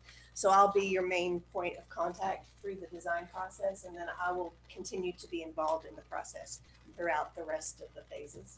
Our project manager is Bradley West, and he's very familiar with Missouri schools. He works with Carthage for us, and we didn't know what the setup was going to be and all this social distancing stuff. So we just decided Gail and I would just come do this. So, but he is an excellent architect, and he is a great project manager. So, kind of no problem. The title of our presentation is why should you choose us? You know, we're an architecture firm in Northwest Arkansas. We're 2 hours away, but hopefully by the end of this interview, you'll feel comfortable that we could be a great fit for Willard Public Schools. So we are a firm of 27 people, and about half of our staff are licensed professionals, mostly architects. I'm a civil engineer. And we're very proud of this because a lot of times in firms our size, you might have 2 or 3 licensed architects, and then everybody else are draftsmen or interns. And it really speaks to the professionalism that we expect of our employees. When we get graduates out of college, it is an expectation that you will come to Height Jackson and you will immediately start working on your licensure. It makes you a better architect. It makes you a better professional. The submitted consultant team that we've submitted are structural engineers and MEP engineers. We have over a 25-year relationship with those firms. And so we are a very cohesive unit. Even though we're different firms, the expectations are very well known amongst us, and especially in K-12 work. We really know how to work together, and it really, really helps a project go smoothly. So I throw this picture up here. You know, I said, well, we're from Northwest Arkansas, and it is 2 hours door to door. But this little red circle kind of represents the sphere of influence, is what I say. We don't go after projects outside of this area. We have one office, it's in Rogers, and because we can't service a client to the expectations that we as owners expect outside of this. But obviously Willard is well within this range, and being 2 hours away is not a big deal. And as we've seen lately, Zoom meetings and everything else really makes it not a big deal. But we'll tell you a little bit about how we work, and we will be here, guaranteed. So wanted to talk a little bit about our expertise. We consider ourselves K-12 architects. About 80% of our portfolio are K-12 facilities. And just in the last 5 years, we've worked with 15 different school districts, completed over 80 projects at just shy of about $600 million worth of construction. So we know the K-12 facility. We know what it takes to put one together. We understand the responsibilities that you as board members have with public money, and we understand budget, and it's just part of our everyday life. And in those projects, you know, we've done everything from multi-purpose facilities to brand new high schools, to intensive remodels, to roof replacement, safe rooms. When you work with that many school districts, that's just the kind of building projects that you do. And we're extremely client focused. I don't know if other architecture firms talk about this, but about 85% of our business are repeat clients. So it really, we only come do RFQs and interviews like this just a few times a year when we see an opportunity that we feel like is going to be a great fit. And we obviously have felt that way when we met Derek and we learned about Willard Schools. We just think it'd be a really great fit for both of us. And that's why we're excited to be here tonight. We're going to introduce a project to you. We said, well, how are we going to tell them how we're different, how we raise the bar in K-12 school facilities? And so I said, well, let's just walk them through the Arkansas Arts Academy, which was a project that we completed about a year ago. And it is a public charter school in downtown Rogers. It sits right at the edge of a historic neighborhood and just outside of historic downtown. It was a Baptist church, and that's what they were going to school in. And so, you know, part of the initial process that we do, you know, when we have a new project, is we want to start including people right off the bat. And so we did that in this situation. And this started when we were approached that we would start establishing goals. We would start establishing a mission and a vision statement. And it actually started, you can go ahead, flip slide. It actually started with us putting butcher paper in the cafeteria and telling every teacher and student to go by and write down something that you thought would be the perfect school, because this was a one-time shot. This was their high school. And man, it was extremely interesting. These are artistic kids. They're music and drama and dance, and the teachers had great things. And we took that and we started collaborating. You can see this is actually them in our studio, collaborating on what this building could look like. And we eventually get to a conceptual plan. There's lots of transparency involved, because once again, we know you have to answer to the public. This is a public thing. And so we want to make sure that when we get into the process that we don't have to backtrack, you know, so we probably over communicate is probably something that we're guilty of. So I said we're K-12 experts. And one of the things I think by doing as many facilities and working with as many districts as we do, we understand 21st century learning, and we understand how to create those environments that allow that to flourish. Gail and I are both members of the Association of Learning Environments. It's an international symposium of facility managers and architects and engineers that always want to stay on the cutting edge of how teachers teach and how students learn, and how can we create those environments to best make that happen. I mean, you all know that kids don't learn like we learned when we were in school. You know, learning can happen anywhere. It can happen anywhere on the campus, inside, outside, in the halls, in groups. And so it's important that we create spaces that allow this to happen. And these are all spaces within the Arkansas Arts Academy. You can see a lot of daylighting is very important to the learning experience. You see the furniture is on casters. It can be shifted around. It can be put in all kinds of different configurations. We have high furniture. We have low furniture. We have stairs in the commons that the kids are sitting on there. They have pianos out in the morning and guitars, and it's just a great gathering space for them. The picture in the lower right is actually a nano wall, which is an operable wall that's glass that can completely open up to the outdoors. So you bring the outdoors indoors, and you can take the indoors outdoors. And in this particular situation, they will have concerts, open the wall, and you can actually be out on the sidewalk on a main street of Rogers listening to the orchestra play. And I mean, who wouldn't want to go to a place where that's your high school, you know? And so it's important to understand all the things that you can take advantages of. They can ride on glass, they can ride on the walls. It's special paint, so it comes, you know, it's dry erase paint. But, you know, you see a group in the middle up there who have just broken off of a corridor and are working on a project. And that's what happens. Students don't sit in class and listen to lectures for an hour and the bell rings and you go, it doesn't work like that. And it's important that we as architects understand that and create spaces where that can happen. Something else that's really important, and it's not as fun as what Brian just talked about, but something that's very important to us and that I remember every single day when I kiss my boys, and well, 2 months ago when I would kiss my boys and send them off to school every day, is school security. And so, and security is something that is very rapidly changing. I mean, every 2 weeks, somebody comes up with a new way that is, that should be done. And so that's something else that we stay very much on top of. And right now we've got a junior high that's coming out of the ground that we're working on, or that we laid out. It has very traditional security strategies in it, but alongside those, we've got 2 or 3 things.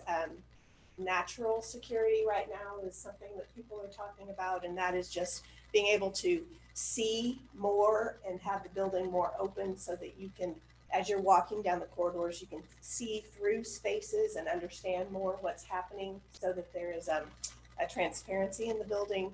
But at the same time that we've got, instead of long corridors, you break the corridors up a little bit so that you come down to a certain point in the corridor and then it shifts a little bit and goes along. So you can't get those very long views anywhere you're looking.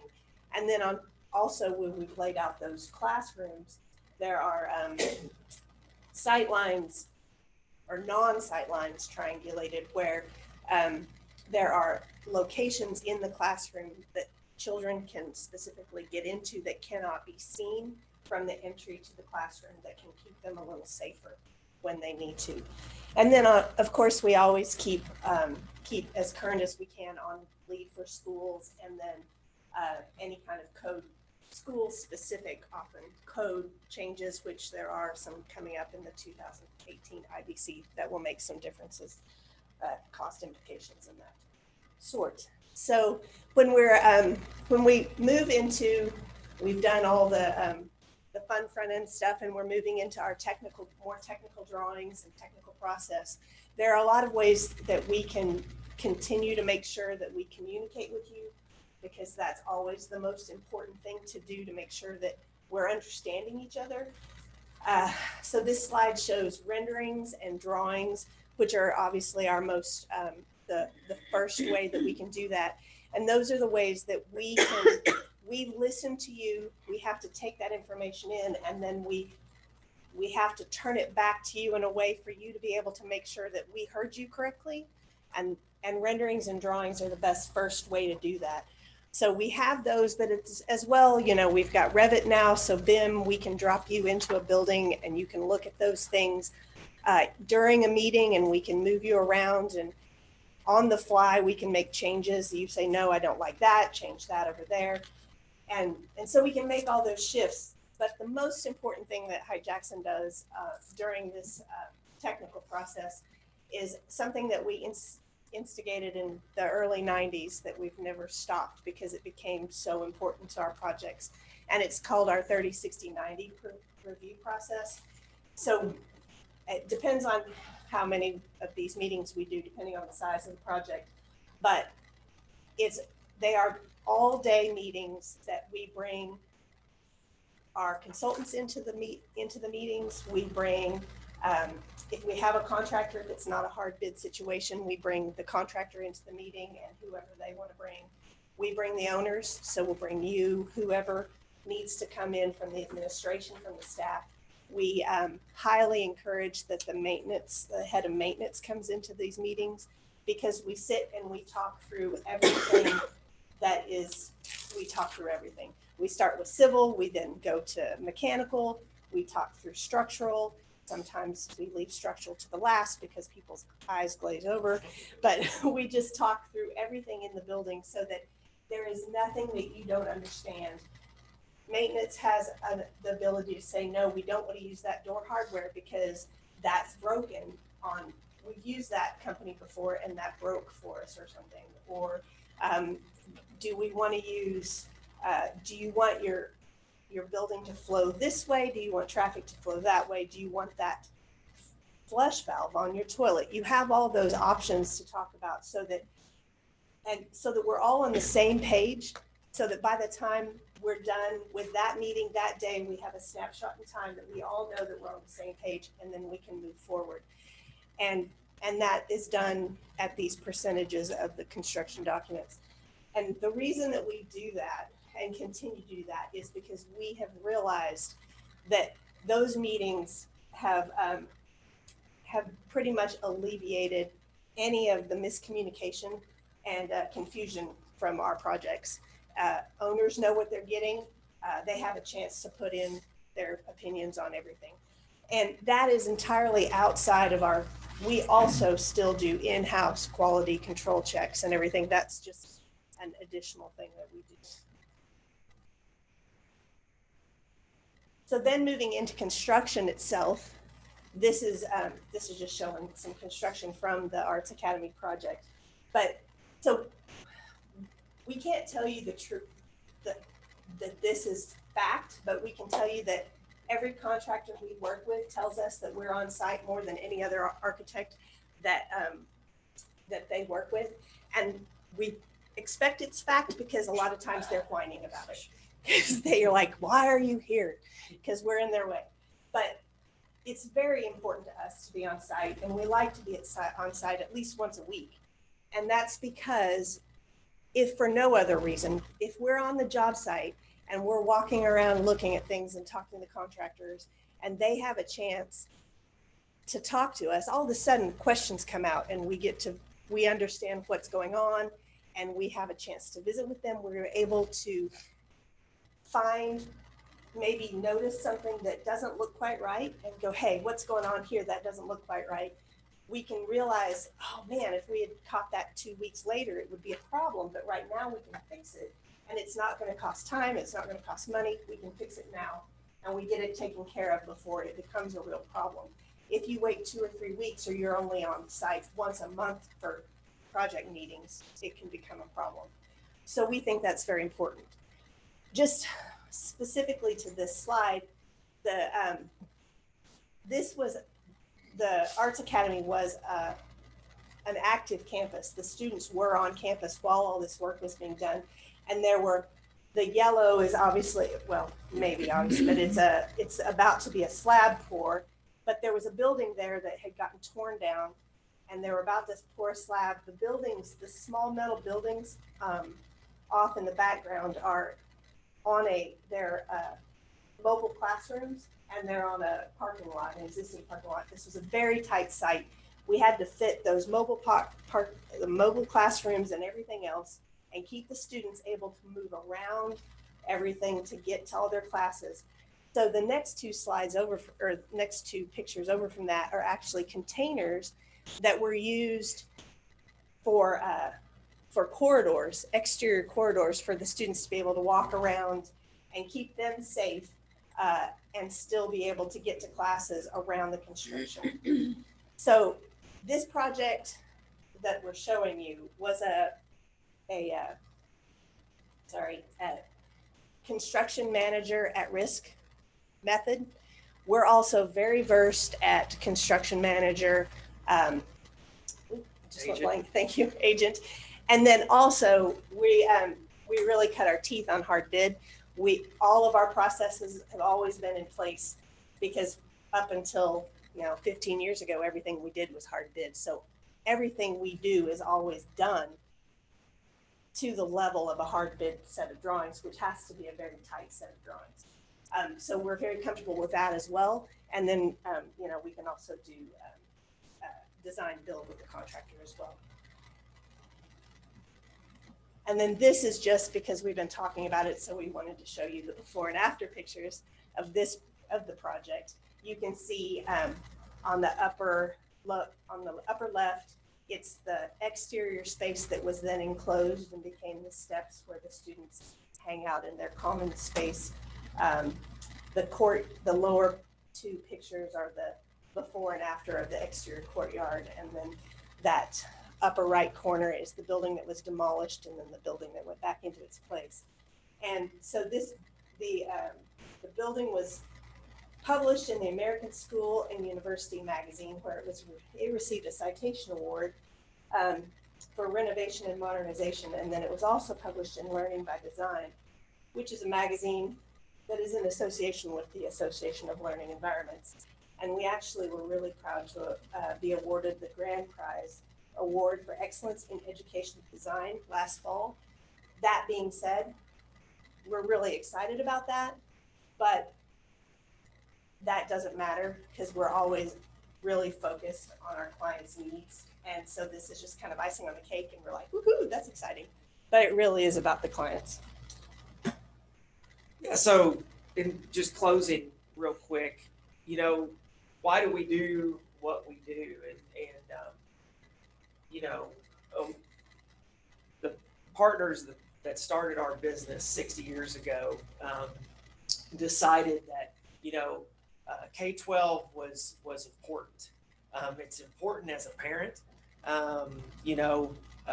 Back then, one of those guys would have been my dad, and I would have been, this age going through elementary school. And it's something that has stuck with us for that long. And we're a young firm. We all have kids in public schools all over Northwest Arkansas, even in Anderson, Missouri. We have, an employee from there as well. And when school is actually in session, hopefully as soon as we can get it back, you spend more time at that school during the school year than you do at your house. And as I'm learning, as my kids are going into high school, I think I'm spending as much time at that school as I am at my house and job. And so it's important to us. We understand it. We drop our kids off every day. And we know what these facilities do, whether they're athletic facilities or school facilities, and how they shape a young person's life. And that's why we do it. We could be hospital architects or we could be residential architects, but we're not. That's not what we choose to do. This is what we choose to do. And I don't know how to say it anything other than that. And that's why we're here from Northwest Arkansas tonight. So with that, we'll open it up for any questions. I did tour the facility you built in Carthage. Yes, sir. It's a nice facility, but it was a metal building. A FEMA building, do you do very many FEMA buildings? Yeah, probably the largest one we've done is the Carthage 4-5, which is also a gymnasium. When you talk about a facility that's going to be multi-purpose, there you can see the picture of the fifth grade center is what that is in Carthage. But when you talk about a facility of the size of, if you want to put a football practice field in there and do some other things sports-wise, you get into some really big concrete structure, which is really expensive.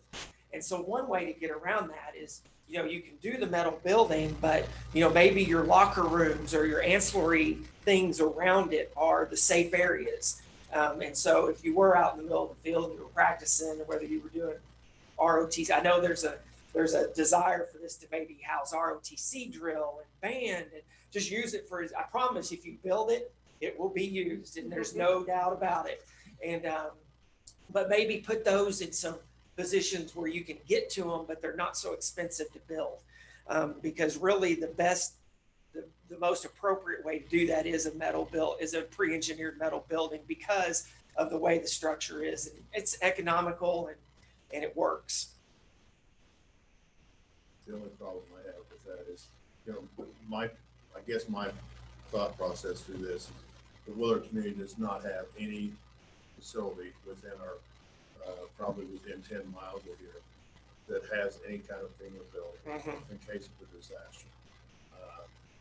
I don't know if it's our responsibility to do that, but it's something that I would consider that it would be something that we could have in case of a Joplin tornado. Right, yes, sir. Right. And so, and I know that the cost is prohibitive, maybe, I don't know, but you have done some larger, have you done anything larger than that at Carthage? That's probably the largest one that we've done. As far as pure built to FEMA standards. Okay. They're about that size. And your cost, I've asked this to the others, your cost estimate for a FEMA building versus a FEMA building that you don't go out for the grant money. In other words, you build it to that specs. What is your cost estimate if you went from that to a FEMA building that you went through the grant process? They'd be. Well, I think if I'm understanding the question right, you talk about the cost of the building? Cost of the building, what would the percentage go up if you Oh, went from a? It just depends on what kind of FEMA grant you can get. No, he's saying if it does, well, If we build it to FEMA specs, Standards, and we didn't it'd be go the through same. FEMA, Right. what do you think the cost estimate would be on that percentage was? I'm not sure there's that big I of a don't think there difference. is a difference. It's just, for us, you just have to go through those FEMA approvals. The It's way just that we paperwork. the way we construct the building is the same. Okay, all right. It's There are the same. some people ask us to do, which I'm always very concerned with, is like a safer place. And I prefer not to do that. I think we prefer to do FEMA rated, whether it's through FEMA or whether it's just to those standards. But it I wouldn't think matter. and that's kind of a liability kind Yeah, of thing. because if you say it's safer, you Right. can't really, None of can't back that up. none of the Carthage safe rooms, and we've done, I don't know, 6 or 7 there. We did one on Everett. They're all paid for by the district. There was No any FEMA FEMA money. funding. But we have done safe rooms with FEMA funding in Arkansas. Thank you. I asked this question to the other firms that have come through. Do you currently, or have you recently gone through any master planning processes with any districts or long-range facility planning processes? Like that 5-10 year, master plan process? No answer. We don't do it a ton, but we do it. We can do it. I can What's provide the some. recent- yeah, I was Yeah, just trying to. recently we have not. We update as we go along because things change, and I can imagine here in Willard, just looking at highway construction, things are changing here, and so your master plan is probably good for about 5 years, and then probably needs a revamp at that point. But yes, we have been hired by districts. We don't do it a lot, but we do it for our clients when they need it. I would imagine with an 80 to 90% repeat customer, you may not do it as often as those that are actively out pursuing new customer base. That's right. Because we're right there all the way. And I guess we are doing it, but we're doing it in steps because we're constantly working with them on how they're what are we gonna do next and how we're gonna do that. So it's just not as one large document. Could you give me a couple examples of maybe your longest term relationships with some school districts? Like Sure. 15 years, 20 years? Yes, sir. I mean, we've been the architects in Bentonville for over well, it's got to be 1979. So do me some public 89, 90. Well, So I'm over 30. 41 and I was born. There you go. 78, Over 30, so- over 30 years, if not close to 40. Obviously, our hometown Rogers, we've worked in Carthage for almost 20 years. It started with really that started with their master plan in their 20. I think they called it at the time their 2020 vision process, and that school district has done a pretty good job of kind of sticking to it and revamping it. And the football stadium that was recently done was a part of that.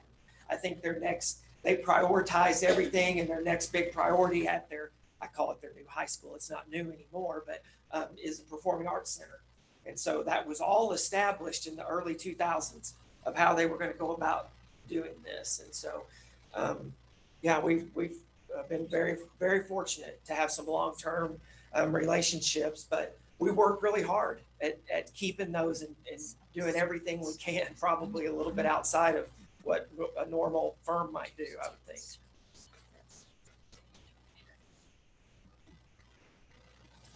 The rest, do you have anything? Thank you. Thank you very much. You're Thank welcome. you. Thank you, guys. We appreciate the opportunity to come up here. So, Careful going home. oh, I know. Hope maybe we're lucky. Paddle. Yeah, that Take was the one. ring with you.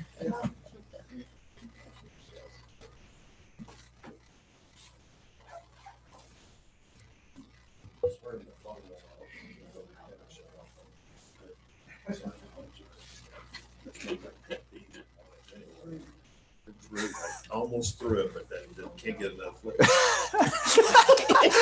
I can find you one, Ron. I bet you there's a box in your district somewhere I just with a got one. bunch of They're things. cheap. They're Bet cheap. there is.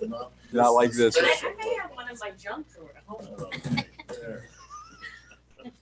I'll sell it to you cheap. I think the one I bought my mom before she passed away is still around. Actually, you know, the flip phone's coming back. They've got, is it the Razor? It's a flip touch screen. The whole thing becomes a. You want buttons? I think that's a whole You want different Yeah, you type don't of want. flip.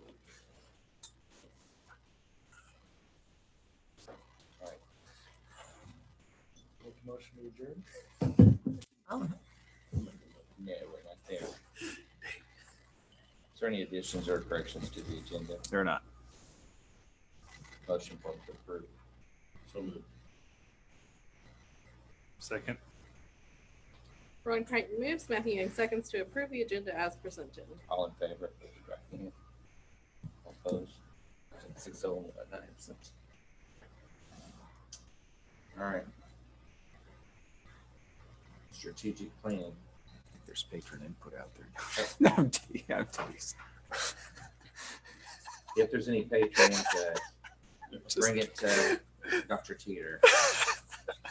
Settle down, please. No, I'm just teasing. No, we'll just keep rolling through. We'll go quick into business items, Mr. Baker. Sorry, I'm trying to make light of. All right. My pretty graduates. Well, I think Dr. Morrison's going to present in business here in just a second, so we're good.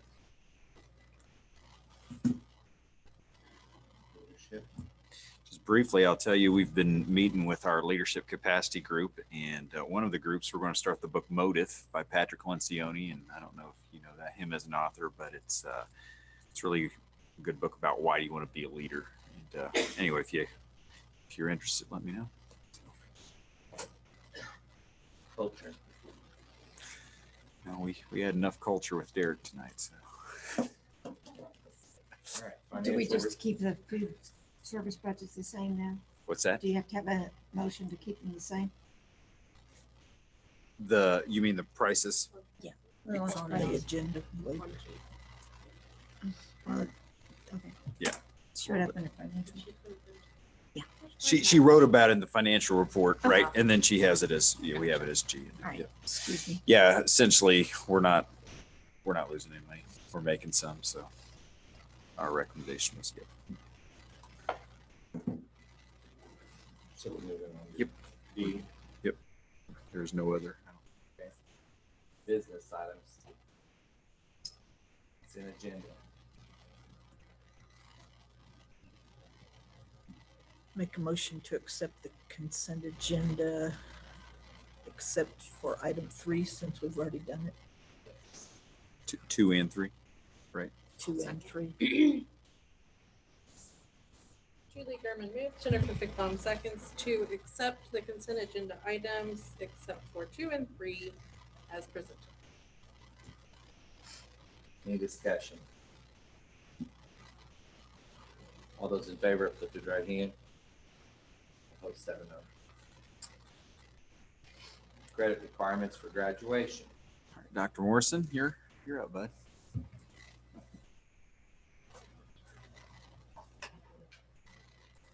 Hi, everyone. Hello. How you doing? It's good to see everybody tonight. Thank you so much for having me. Clicker.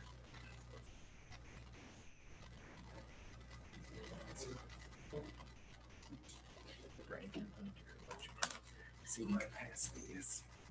You can stand. It's okay to stand. No one's in here. Can we sit? No. Well, you can if you want. We were discussing our sitters. Yeah, our sitters. Okay. Well, you know what? You can stand with me if you want to. That would be fine.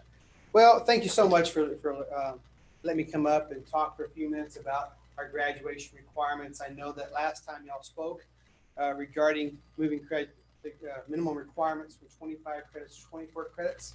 Tonight, I want to talk about a few things just to kind of elaborate a little more on that. I think there's also some electronic files that are shared with you, that Sarah shared with you all regarding my previous memo, which I won't read through that for you tonight. We're looking at our purpose. You know, what is our purpose when we talk about graduation requirements? We want all students to succeed and earn a high school diploma regardless of their interest or academic disposition. I think we'd all agree that we're all in a different place. No matter where we start, the main thing is we all want to end up in the same place and have that high school diploma. So when we think about this, we think about our essential questions. Do all students learn at the same pace? Does each student have the same end goal? I think the clear answer there is no. We all start in a different place. We all end in a different place. We also have different interests. Some kids go to college right after high school. Some do not. Some go into the workforce. Some kids still kind of trying to figure that out. What you see here is our trend line. Over the last number of years, since 09-10, we've seen our numbers of kids who are leaving the high school increase. And that's a problem for us.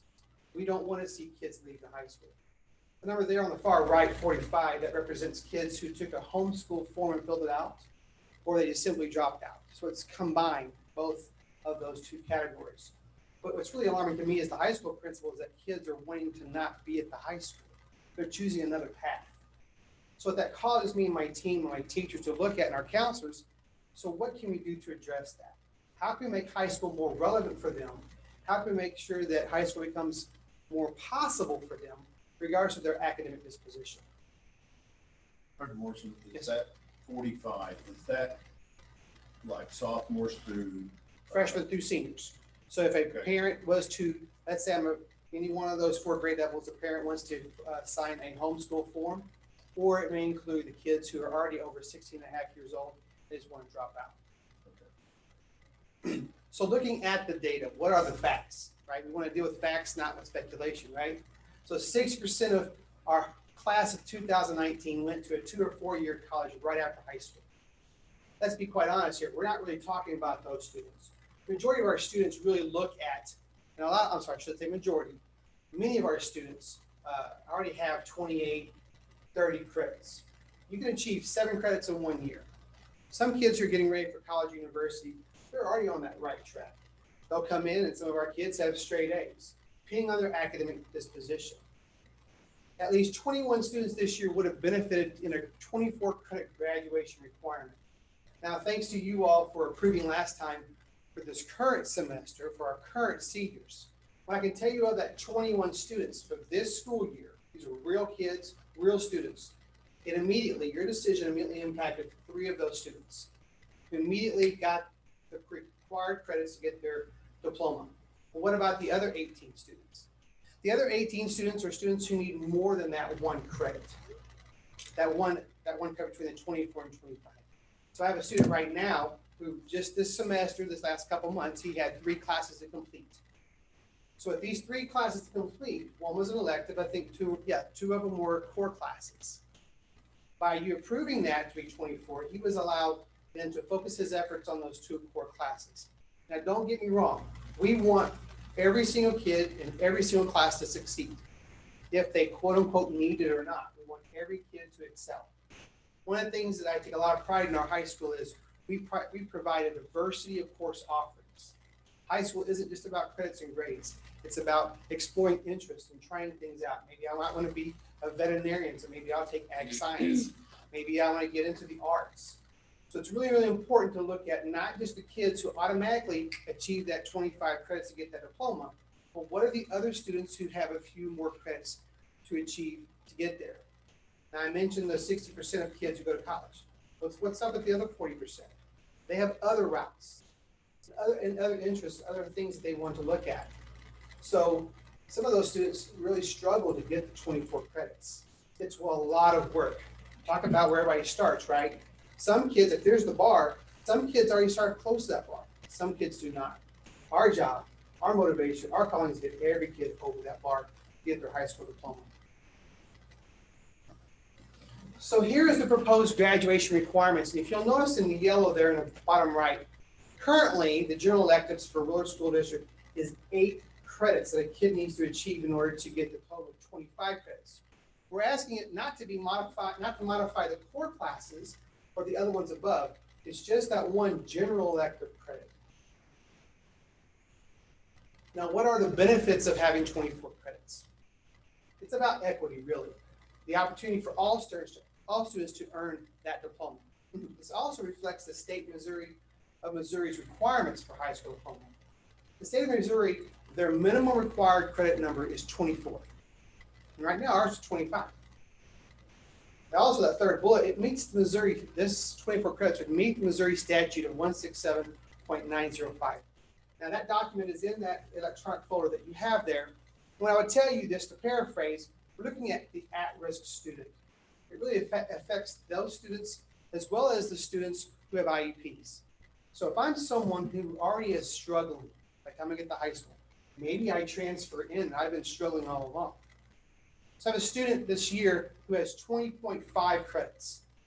Now, in order to complete a full semester and pass every single class that semester, you will achieve 3.5 credits. If I'm 20.5, and we have a student in this real situation, 3.5, you get 24, that's one semester. If I have to get 25, that's a semester in. So what does that do to someone's motivation who's already struggling? So understand, please, I'm talking really about a lot of our students who are at risk. How do we prevent those 45 kids from leaving Willard High School? Now, that's not the only reason why they're doing it. There's a lot of extenuating circumstances. When I look at all possible strategies to get every single kid, I mentioned 21 of those kids.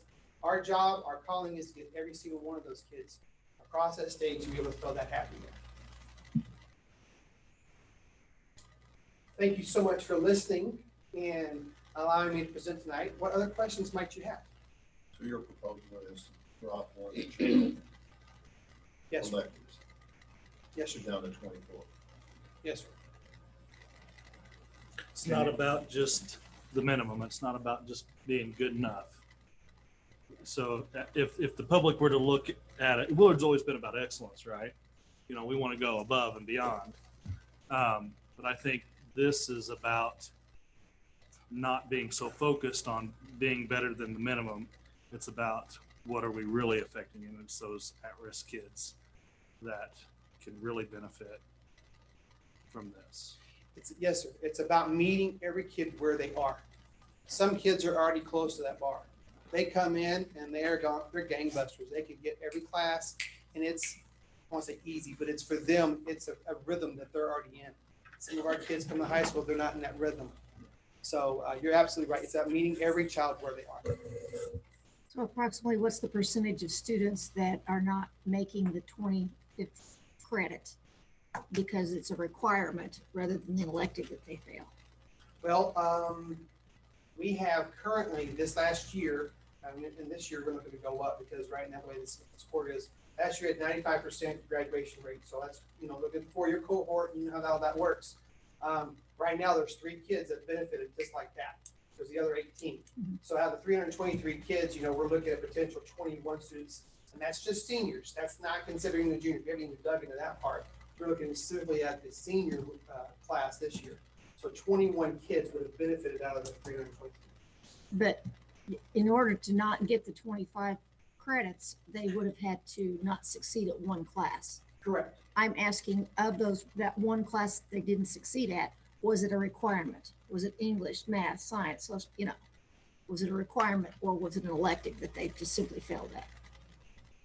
And you may not have that. Yeah, I don't have that specific, but I think that's a good point. You look at that breakdown of all those credits a while ago, you know, looking at what every kid, when they go through, so every student every year must take at least one class. So there's 4 English classes. There's 4 years of English. I think that proportion of 8 general electives out of the 25, that show you the proportion of what they have to complete. And that's in addition to the health and the PE there. But if I fell an ELA class my freshman year, right, Yes. I'm going to have to take 2 sometime. So instead of taking an elective another time, I need to take 2 ELA classes in order to get to 24, right? Yes, sir. Or anyway, whatever that means. But my question is, Kevin, of our students, you said it affects 21. You know, what would happen if we raised ours to 26? And I'm just making a point here. My guess is it affects almost the same 21, 23, 24. You're talking about it impacted 1% of our senior population by having this decision made, right? And if you're talking about, you said in 21 total, you're looking at 7%, because I think our population is around 300 or so. So what would happen if you raised it to 26%? And I'm not saying we're going to do that, but how many would not succeed if we were at 26%?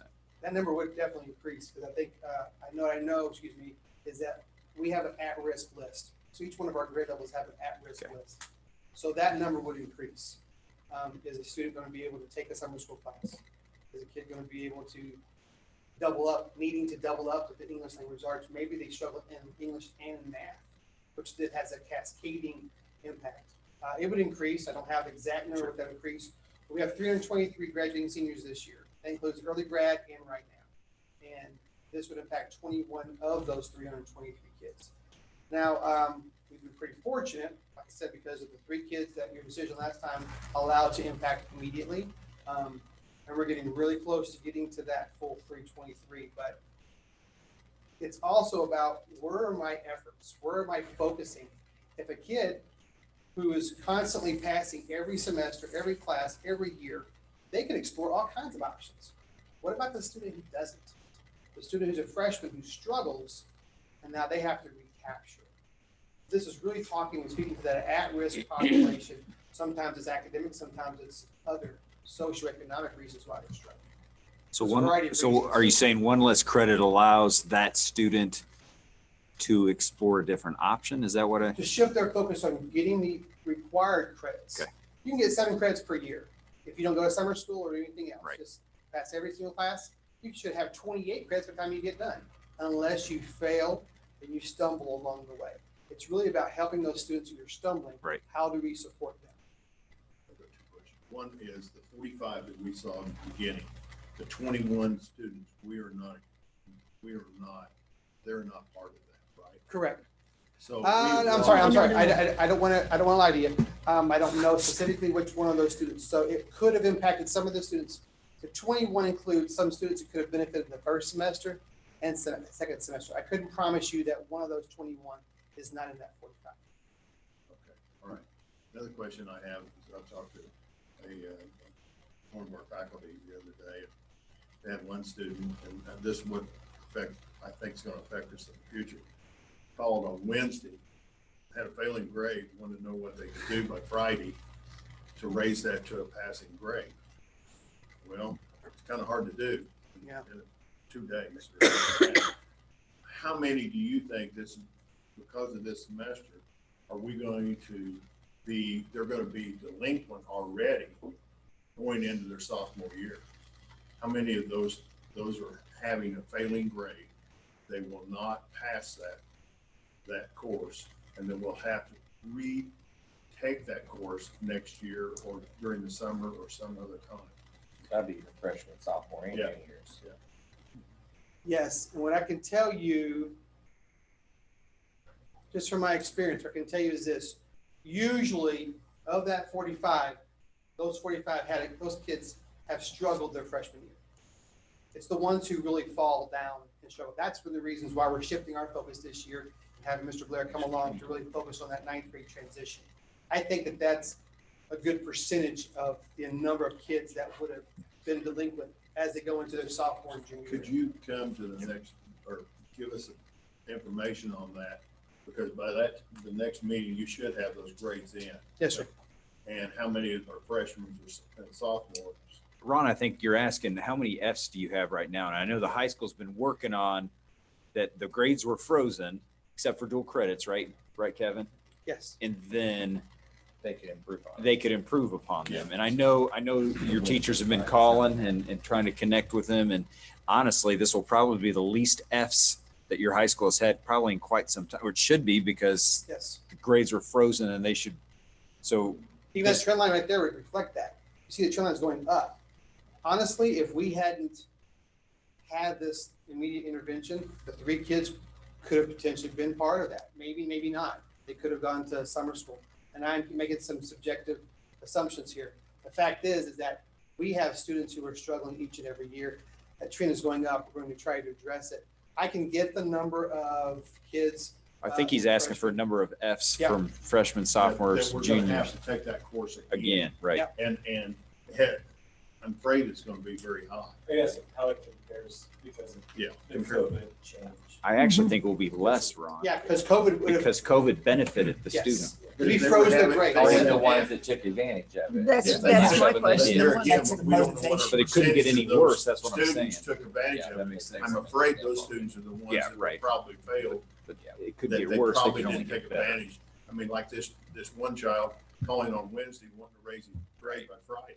How many of those are there That's- out there? that's Yeah, the you know, the unfortunate part is that, unfortunately, over the course of my career, that happens a lot.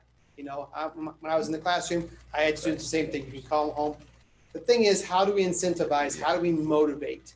And I can actually probably even look at the number of Fs that we had last spring Yeah, I think that would be compared to good. the number Yep, of Fs we bring had this that. spring. And if it's a larger number, how are we going to grasp those children? Because that's when we're gonna lose it. That freshman year, the sophomore year, and they look at it and say, there's no way I'm gonna That's ever right. graduate. How are we gonna capture those children back and make them whole? That's what I want to work on, is making them whole where they can graduate. That's right. Yes.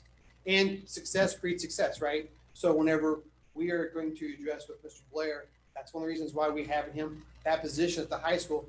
His job is going to be working with the ninth grade transition in order to address the kids immediately. Instead of waiting till later on, let's get them when they're coming in the door. And I'm even encouraging him to talk to the middle school prior to them coming into the door.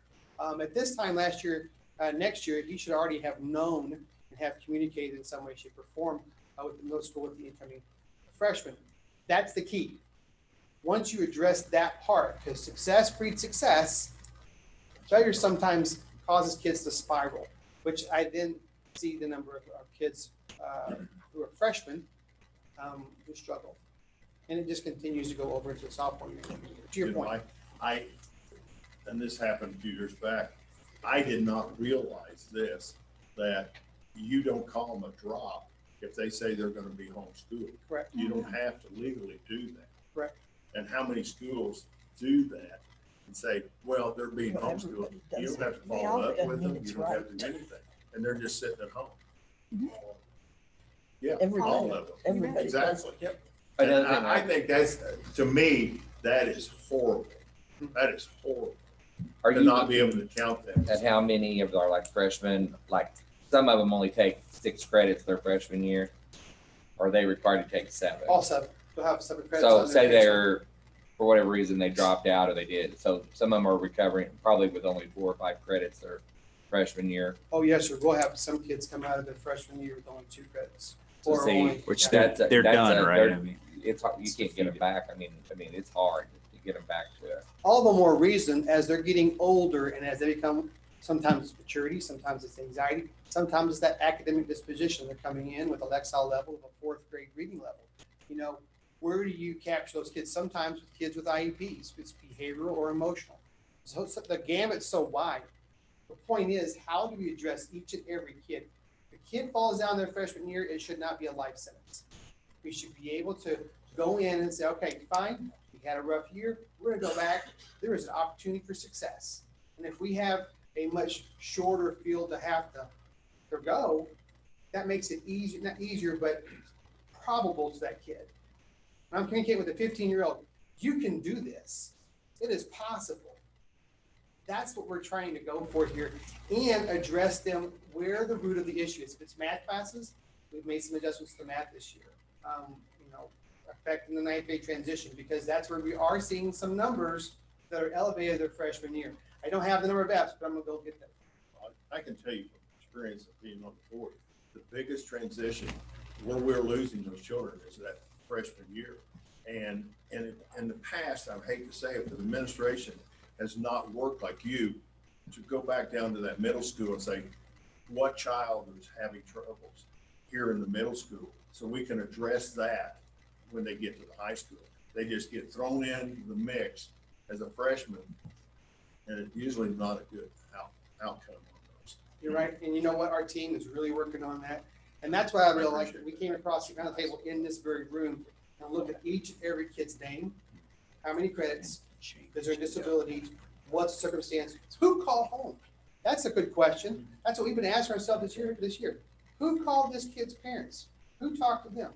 So, I'm sorry, get your hand up, sorry. Yeah, because I can see the benefit when you go to 24 and they get to the point versus not, how that affects when you get a job at FedEx and somewhere with benefits and long term. There's a huge benefit with the high school diploma. What's, other than we want to hold people at a higher standard, what's the argument for keeping it? For keeping it? And maybe that's a more question, but because I can see every single reason why 24 makes sense. So what's the argument for 25, or is there? Other than the minimum's 24, so we're gonna have a higher standard. Honestly, That's enough, the argument for because it. if there's not a good argument, then it's. And it really is about those who are going to college and those who are not. And the fact is, we're looking at life-ready graduates, not college-ready. College-ready is one of the things. We won't include college and career readiness. Right. The kids who are going to college, we have 63% of our kids that graduate Willard High School, they go back their second year to college. So we know that those students in that population, we're working really hard, and that's higher than the other rates that we see in other parts of the country. Whereas with this, you're right, the benefit, it doesn't really benefit those other 40% of kids. I don't think. So maybe, I guess I ask this question to all of them. Is there an argument for a benefit that we see to have keeping it at 25? Well, I can tell you from the university point of view, they don't care whether you graduated from a high school Or that had 24 credits or 30 credits. There's other metrics they're using to determine whether you are gonna be a good college student, so. And if we get a high school diploma to a kid that they can go get a decent job because of some mistakes as a freshman, that makes sense. So, You know, to your point too, there's a portion of our students right now, in their senior year, they struggle with getting to school every day. You see the number of kids who, the rates rising and how many are doing early grad. Some of the students want to start an OTC or go to college. Some students want to go get a job. So what we're finding is if we're meeting kids where they are, the kids who are getting through their senior year, they need or want to go get a job, and they aren't part of the 60%. And I think if you look at the kids in that particular situation, it really is the kids who aren't going to college. And that's the ones that I'm working with and talking to. They might go dabble with OTC maybe after high school, maybe. But I think it's just being where they are. You know, this just occurred to me. Kip, help me remember. I think it was last summer. You invited some of us to hand out diplomas after summer school to kids that were, and there was a senior boy that I recall. I don't know why his story stuck to my heart more than some of the other ones, but he got suspended for some screwball reason. I don't want to diss another district, but it was a screwball reason that he got suspended from another school district and came to Willard and lacked a PE credit of being able to walk with his class. And he came to summer school and got that PE credit so he could have his diploma that we gave him at summer school. But that's the kind of example that you're talking about, is that if it weren't for that 25th credit, he'd have been in good shape, because his credits that he transferred from his other school would have aligned. But because we asked for that one more credit, he had to come up with an elective, and it was a PE credit that he didn't pass. So, and I don't know how many, that'd be another question. We tend to have a pretty high mobility rate across the district. We've got a lot of kids that come in. I looked at a kid yesterday, looked at the transcript. You're right. They didn't start here. They came in. People want to come to Willard. If they're struggling, they want to come to Willard. If they're not struggling, they want to come to Willard. This is a destination district. Our students want to come here. And parents want to move in, and maybe with an apartment, and they want to go in, and they want to come in. You're right. We have students like that. One other question actually goes to that. Sure. How many other districts are at 24? The only one, so usually they're around 25, there's 26 or 27. Carl Junction has a program through their alternative school. They have a 28 required credits, so they'll go down to 24. Now, sometimes if it's a block scheduling school, or if it's a different type of, a layout for number of credits you can acquire. If a kid gets an alternative school there at Carl Junction, they'll move their credits from 28 to 24. Is there a situation where kids would graduate from Willard, not graduate somewhere else, and be able to transfer because our requirements there? If they move into the districts, okay. There's a lot of kids that I won't say there's a lot, there's some, but there are some. But as long as we're hitting those core subjects, that's what I'm all about, is the core subjects. That's what's going to get them ahead in life. Electives, you think badminton or something, in college. So, it's just one of those things that you have to pay for. That takes away from the math class that you need, that you end up failing and have to pay for it again. Sounds like experience there. Don't get me started on college. Because I have not seen this, and I'll just be honest, I haven't seen it in the past, and I want to thank you for doing this, because it means a lot to me. Thank you. So, appreciate that. Thank you. Is this something we're voting on? I think you would like for you to vote. I would like to, yes, if you would. And I will tell you this, thank you so much for your kind words. My team has worked really hard at this. And these numbers reflected from my team gathering those numbers, and they've worked really hard. So this is really important to our high school team. I don't want to. And Dr. T, this makes sense. Yeah. To you. So I'll make a motion to change the graduation. Yep.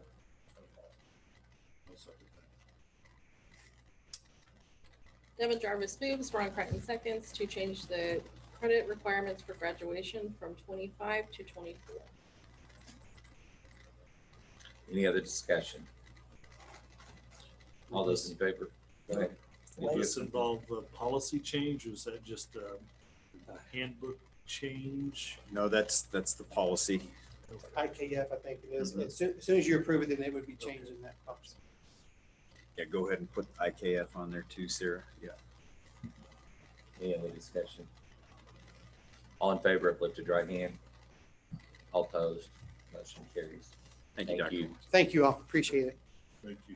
In the recent hire with Shane Dublin, he has significant experience. Actually had an opportunity to shadow John Jungman earlier this year and Shane's evaluation. He allowed me to be part of that. And we had that was a big conversation of high school. It's just not our district, but I think you're right, Ron. We've got to put some resources towards that. And Kevin, I mean, you really just shared Colt, but Kevin really has a bigger vision for what to do with transition. And so at some point, I think it sounds like this board would be interested in kind of where your team wants to go with that transition. This school in the district ever gets to the point where they need build another classroom. It was always kicked around, and I think, as you know, that we put in a freshman center, and it would be strictly for freshmen only because of their transition from junior high to high school. It's too much for some of them to handle. I would be in favor of that. If we were to get to that. Thank you so much. Do we need to do any action at all on Missouri's, on the canceling requirements for board minutes? I'm not sure what. The handout, the other handout that was attached to the changing of. We did that. I think that was just Oh, the informative. Missouri statute that was attached. to Yeah, that. yeah. No, No, it's that was the COVID thing. We already did that last time. oh, we did. Oh, the special that we, yeah. I didn't know whether we needed to have a vote. Oh, I got you. You're good, Kevin. Thank you. Thank you. Thank you, sir. Moving on to C. Just Missy Lucas came in and kind of has begun looking at some stuff. She is absolutely stoked about being here and has really enjoyed meeting quite a few people. One of the things she noticed is she said, Matt, this doesn't make sense to me. Why do process coordinators not get paid their first year any money? And then their second year, they get $1,500. And then a couple years down the road, they get $3,000. She says, and you can kind of see the proposal there. She says, I think if you're going to be a process coordinator, you should get a stipend. So just like if you look at our coaching stipends in regards to instructional coaches, every coach gets the same stipend from year 1 to year 5. She's just requesting that that all PCs get the same stipend. That's going to be, you may ask what that overall cost is. It's $9,000. So we hired 2 brand new PCs this year, and then we have 2 PCs on step 5 that are receiving $1,500. And then what's the extra 15 extra contract days? That cost us? That's currently what they get anyway. Every PC has that. So they've always had the 15 days. So help me understand the pay structure. Are they paid based on a teacher's salary? Correct. Then Yep. the stipend is for the extra PC. Yes. In the 15 days, right. Responsibilities. Yep. Okay. So our instructional coaches set up the same. Coaches get 25 days and $2,000 stipend. Yep. So it's all on the teaching schedule, teaching contract schedule. So the cost of the district, 9,000 total. You are correct, Ron. The only thing we have is how many people, some of them are already there. Yep. And then we've got 2 of them that are at 1,500. Yeah. So Kathy and Mindy are there. You've got Emily and Lindsay who are at 1,500, and then our 2 brand new ones are the ones that would receive $0 this year for being. Did she explain that to the 2 older ones? Because I mean that's kind of that could be a little bit of a Tough pill to swallow. scab peeled off there. Well, they're not losing anything. No, but I mean they went. They through had to that go through that. already. No, that's fair. That's fair. I see what you're saying. I don't know that. That's a good question. I just think we should keep a good conversation with the client.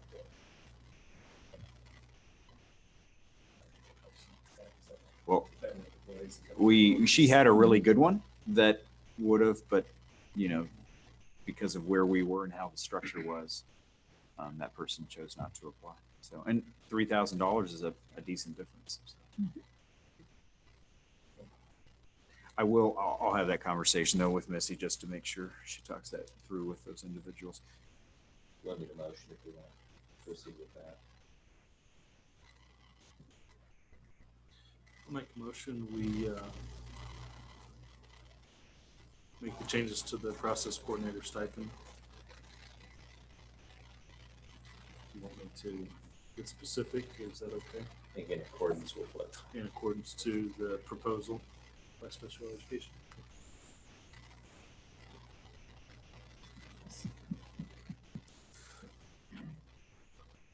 Jackie Young moves, Devin Jarvis seconds, to pay the process coordinator stipends $3,000 from date of hire plus 15 extra contract days. Yeah, which they currently have. Any other discussion? All those in favor, lift your right hand. All opposed, motion carries. Moving on, softball and baseball bids. I'll let you kind of know what's going on with those. We have a little different process going on with those. I'm trying to involve some of those. And I know you guys are getting leeway on, what we're doing with softball, but also just got those bids for the actual dirt work. And looking at those, it looks like Turf Mark is going to be getting a low bid for that. We use those for our football. We use our football field. We use around our football field. I also got a bid Greg O'Neill landscaping in public. And just trying to, these design builds are a little bit different. I also did with a local contractor, the press box at the baseball field. And, I broke those scopes of work down. I did that intentionally. They stay within the bidding requirements. I also worked with a local contractor there and got those in so we could move forward with that project if the board feels comfortable with that process. He's a local contractor. I did not, there's electric in there, there's work, there's windows in the building structure, there's flooring, there's painting, the actual steps, we had to hire an architect, we didn't have a current architect, so we had to get an architect to look at those steps. And those small projects, it's really hard for me to get lots of times multiple bids for those things. If the board feels comfortable, I'd like to move forward with that with our local contractor. If the board doesn't feel comfortable with that, I would want, I can go out and try to find some other local contractors and see what their bids would be versus those scopes of work that I lined out for our other local contractor there. I think just where the board feels comfortable with that, and I brought it up to Kip and Ron, and they thought it would bring that before the board to make sure everybody feels comfortable moving on with those bids that we have. Or if you want me to go back out on the press box and get multiple bids for each of those scopes of work, again, even though they're below the $15,000 minimum that we have to go out and bid on all those scopes of work. It's a way that I can do that for a design build inside. It's like be contracting with somebody and staying within the parameters of the law. I just want to be transparent with the board. That's what I've done with that project because it's a small project. It's not a big school project like we'd have to go out with for full architecture and full bidding process on that.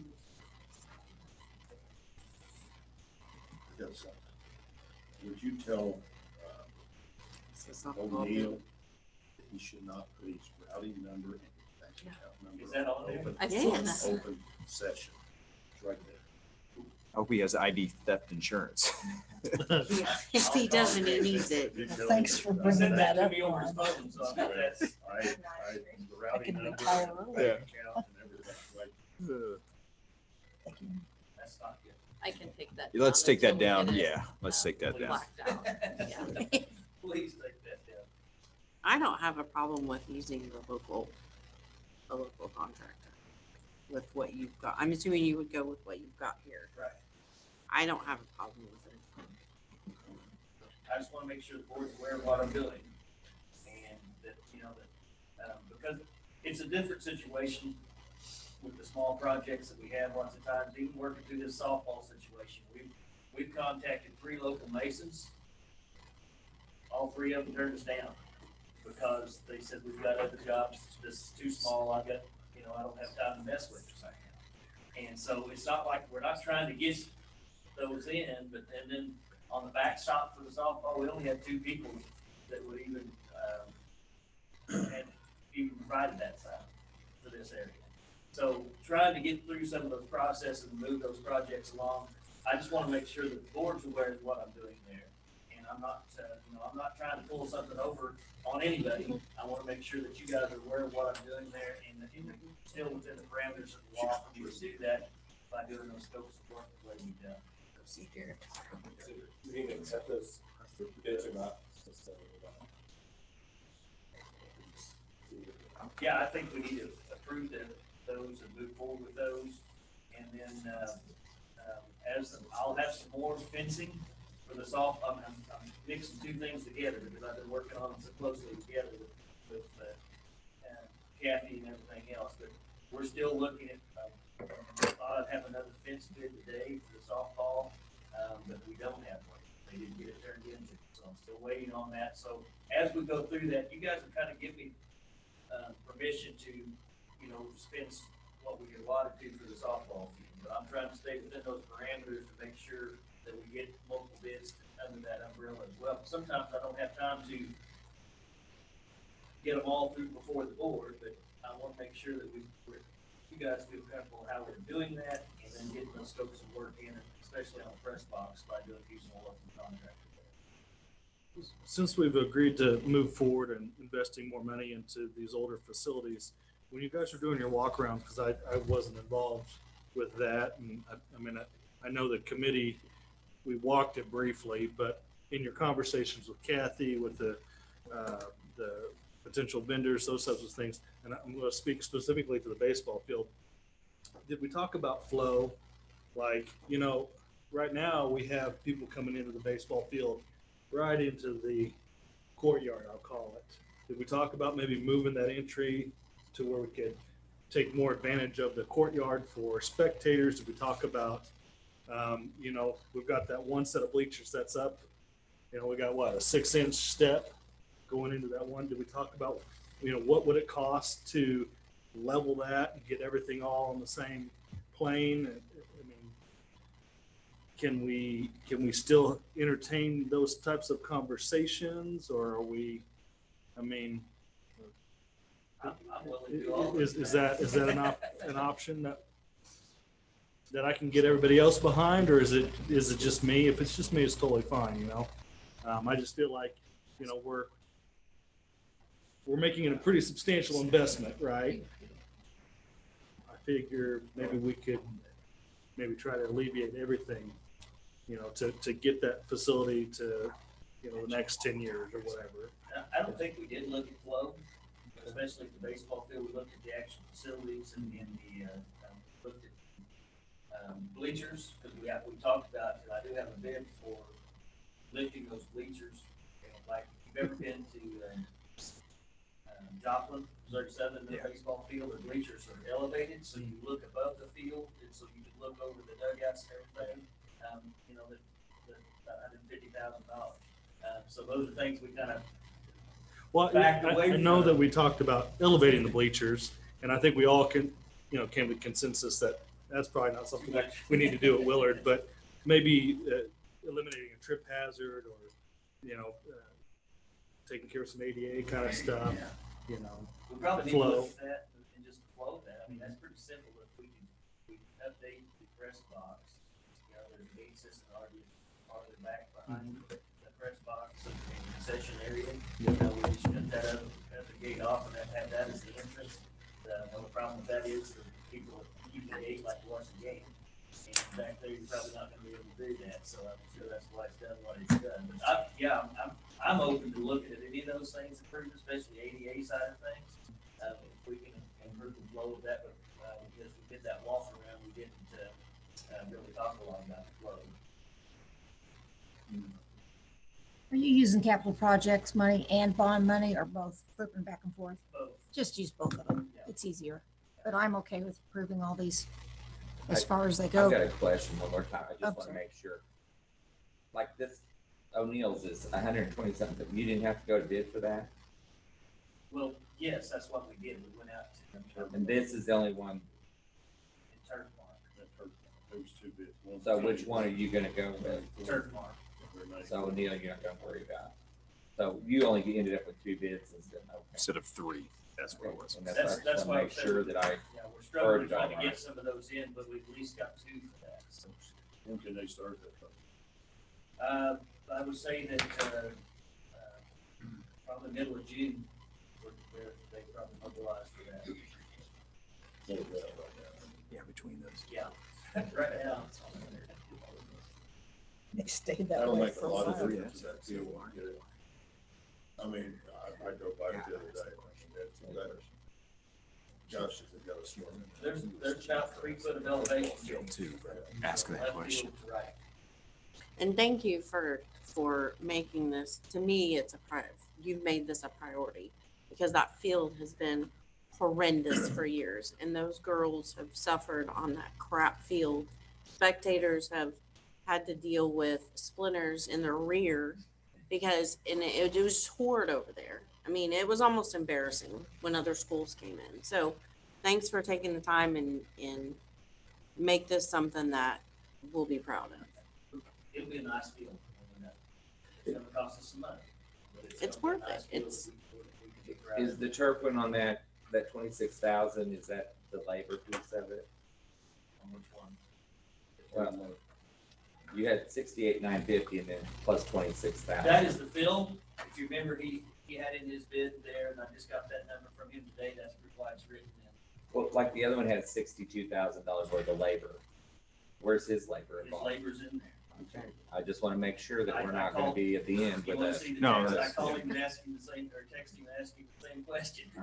I just want to make sure we don't have a $65,000 bid on top of it afterwards. Now, his labor is included in that. Wow. He was cheap on that football. Yeah. That's what I was just telling Kit. Yeah. He was about, if you remember those, I have to go back and have Sarah pull those, but he was way below like some of those other two guys we had on Crown and football. And he does a good job. That's all he does. He is athletic. I'll make a motion to approve softball bids, the low bids, and also the bid for the renovation of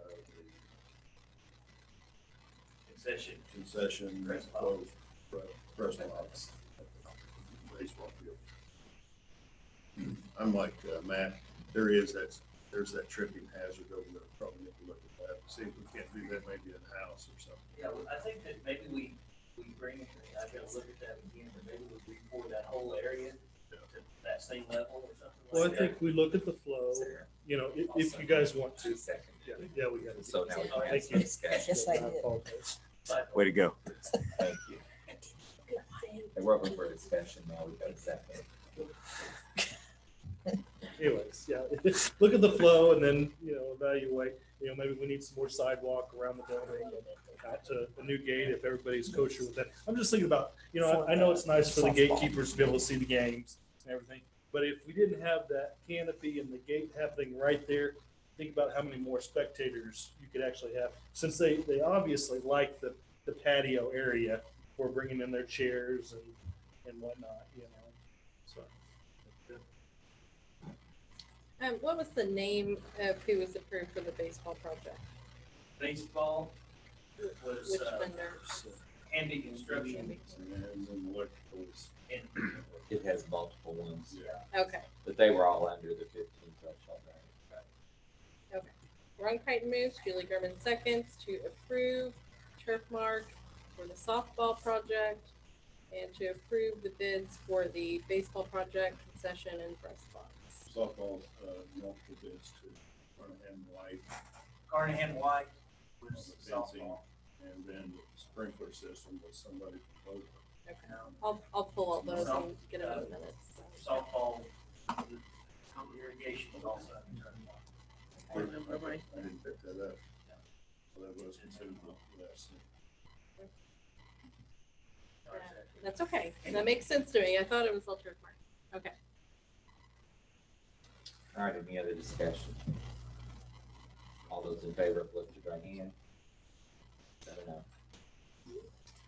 Moving on. You guys, I've been talking to you about the library issues we've had over there and, just kind of brief explanation. The roofing on the brick side of the second layer of the library where the windows are, weep holes are below the roof line, the rubber, so the water that gets into the brick leaks down underneath the roof instead of the weep holes should have been out on the side of the roof. So I've looked, last 2 years, I've looked at options all the way from taking out a section of brick all the way around, put all new weep holes in, and to changing the whole roof. And I've kind of landed on doing the same thing that I did at the middle school, where we covered up the brick side of the gym to take care of the leaks and stuff that we were having. And we I've got 3 bids in front of you from Styles, Queen City, and Kerrberg. And I would like to recommend to you that we use Styles to put that little wall panels up on that library.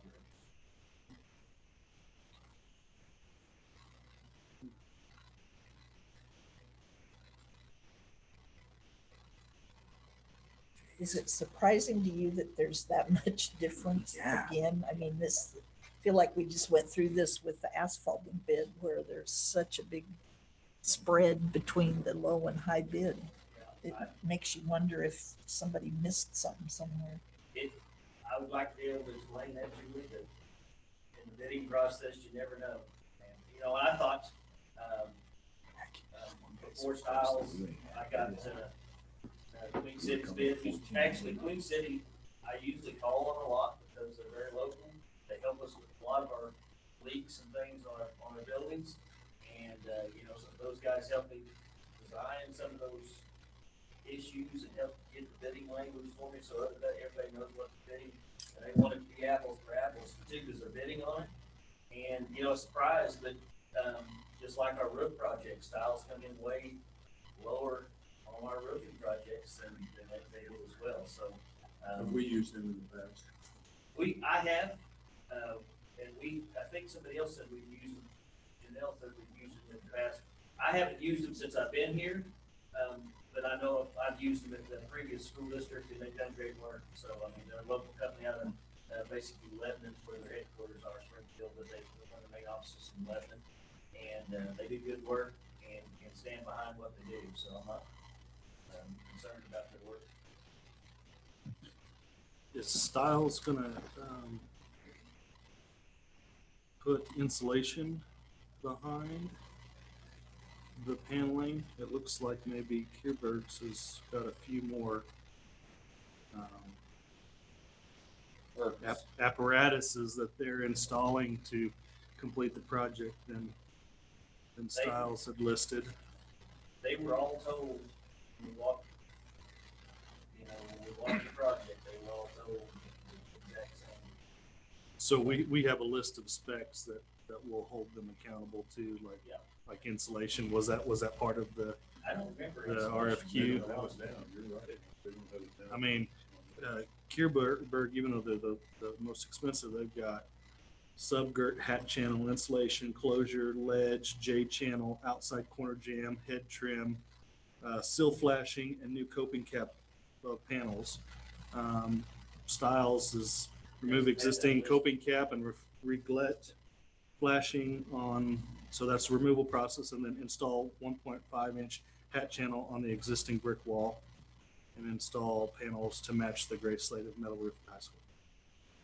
So, And I can verify that. I mean, I don't know if that, that has anything to do with the cost difference, but it seems like Kierberg is a little more thorough in their description of what they're gonna do, but maybe not.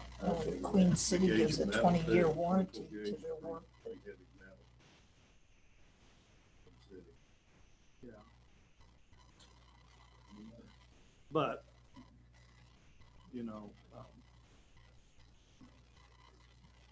we will lean on your expertise and your recommendation. I'll follow up though with the insulation. Okay. But when we talked that, I don't remember. And I'm not a roofing expert, so I mean, insulation may not be a viable factor in this process. Maybe Maybe they just added it in their bid. Yeah, exactly. It could be for noise reduction, or because basically they're just going to screw the panel into the brick, right? Keep the water from penetrating the brick. Hitting the brick, it's going to hit the metal, go down on the roof, and Put a new roof. we're going to be able to fix the inside of the live roof. Exactly, that's my next one. Good question, though. That has to look, gauge of metal they're using too. It's supposed to be 24. That's what we requested on all of them, 24. He doesn't list that on there, but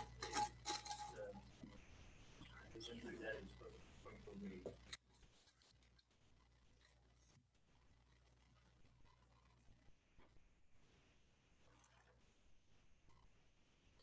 Motion or?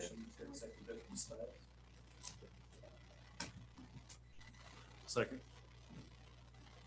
Devin Jarvis moves, Matthew Young seconds to approve Styles Roofing for the library ceiling project at the high school. Any other discussion? All those in favor, lift your right hand. Summer school update.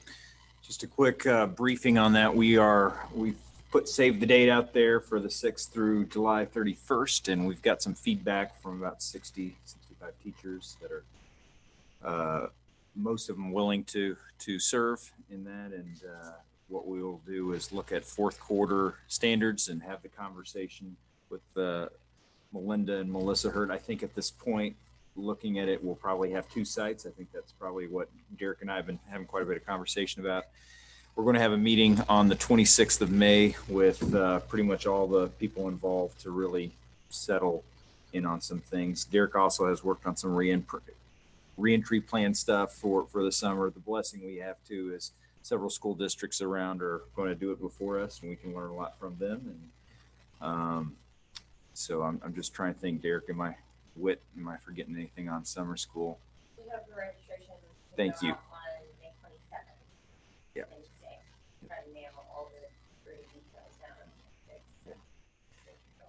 We're looking at offering Tiger Tails from the regular times with, and we will have new rates for Tiger Tails. Just to let you know, we looked at our surrounding, we were significantly lower. We will also not be accepting state aid. Many districts are not accepting state aid now because of the amount of red tape that's gone with it. And so you may or may not know, but one of our Tiger Tails co-directors, that's all she did. There was nothing. So again, districts are stepping away from that piece of that. So that's all going out. Again, the rates went up some, and we're still the lowest. And then we also, so if you're free and reduced, there is a rate, but there's also, we don't want that to hurt anybody. So there's also hardship scholarships that we will waive and things like that they can apply for. I actually really appreciated Becky Nielsen's I think it said if what could you pay if possible. So if that was $5 a month, then that's $5. And the reason I like that is because I think some ownership in the game is important if possible. You know, just everything for free is not always what's best for society. So I thought that was a real good move. And actually that just got completed, I believe today, and Lisa shared that with us. So be on the lookout for that.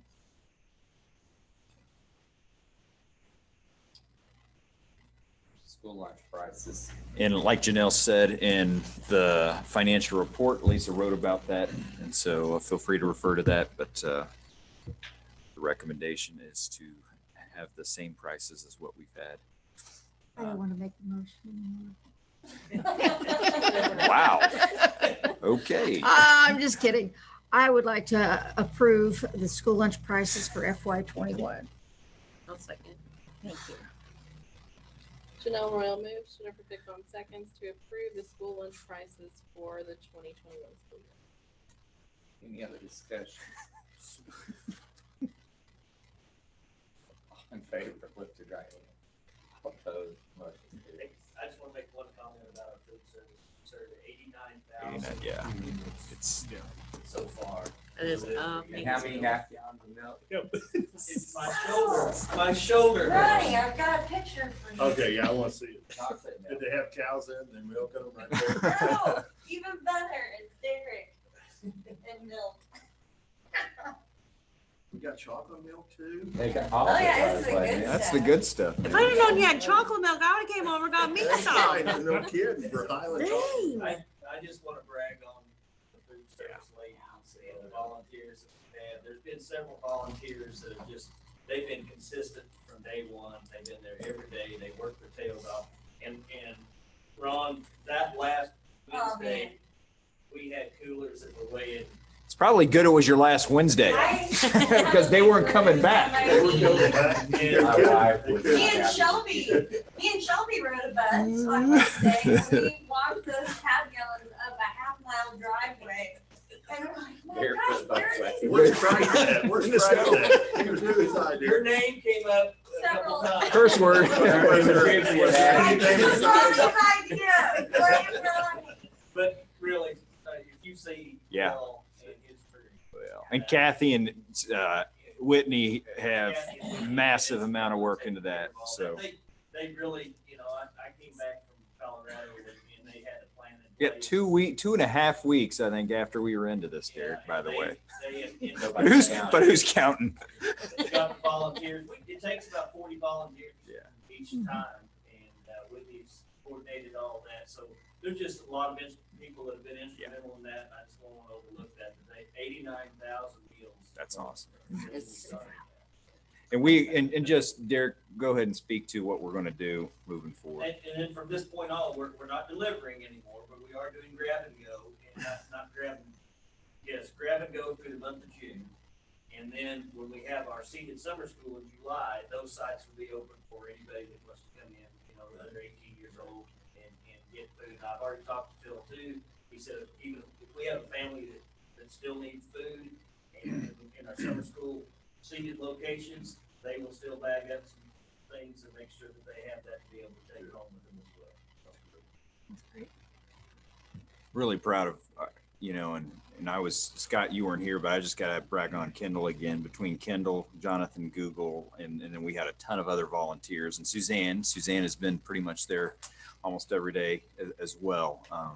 And all of our administrators have stepped up, and most of our administrators stepped up and provided the 6 a.m. to 8 a.m. and the 3 to 6 p.m. And then I've kind of been in the middle for most of those days. And we've had quite a few volunteers as well. And honestly, every week, and Whit and I talk like, man, are we going to make it this week? Do we have enough? And by the good graces, we've been blessed, and got to brag on our custodial crew. At least half of our custodial crew has come over and volunteered.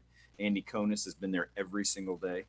And Lyman's back, and he's got his mask and just as spry as ever, and just, just like there's in our secretary crew has come in, and Missy's been there several days, and just, I can't say enough. It just makes me, I'm tingling just talking about the amazing opportunity, and just even feedback today from Heather Wallace. She's a para over at Willard Central. She said, I was in the supermarket talking to another individual, and she was an individual in another district, and then just all the things going on there versus what's going on here, and how we've been able to love well, and just super proud of our team. So anyway, and they appreciated your thank you as well, that we got that feedback also, and hopefully you got some of that yourself.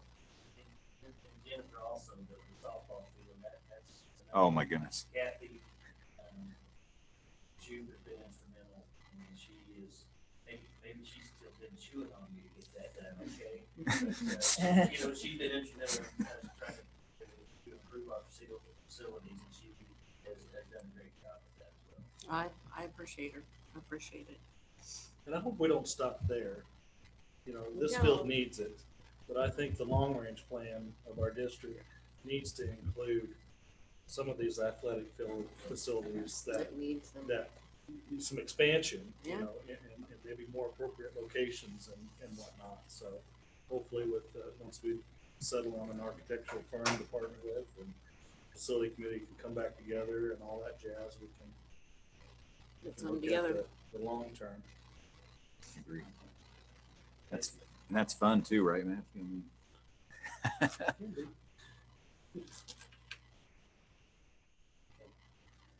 Move on. Speaking of Old Ridge, we'll turn it over to Scott. Pile on some food delivery just for something else that they did in addition to delivering food.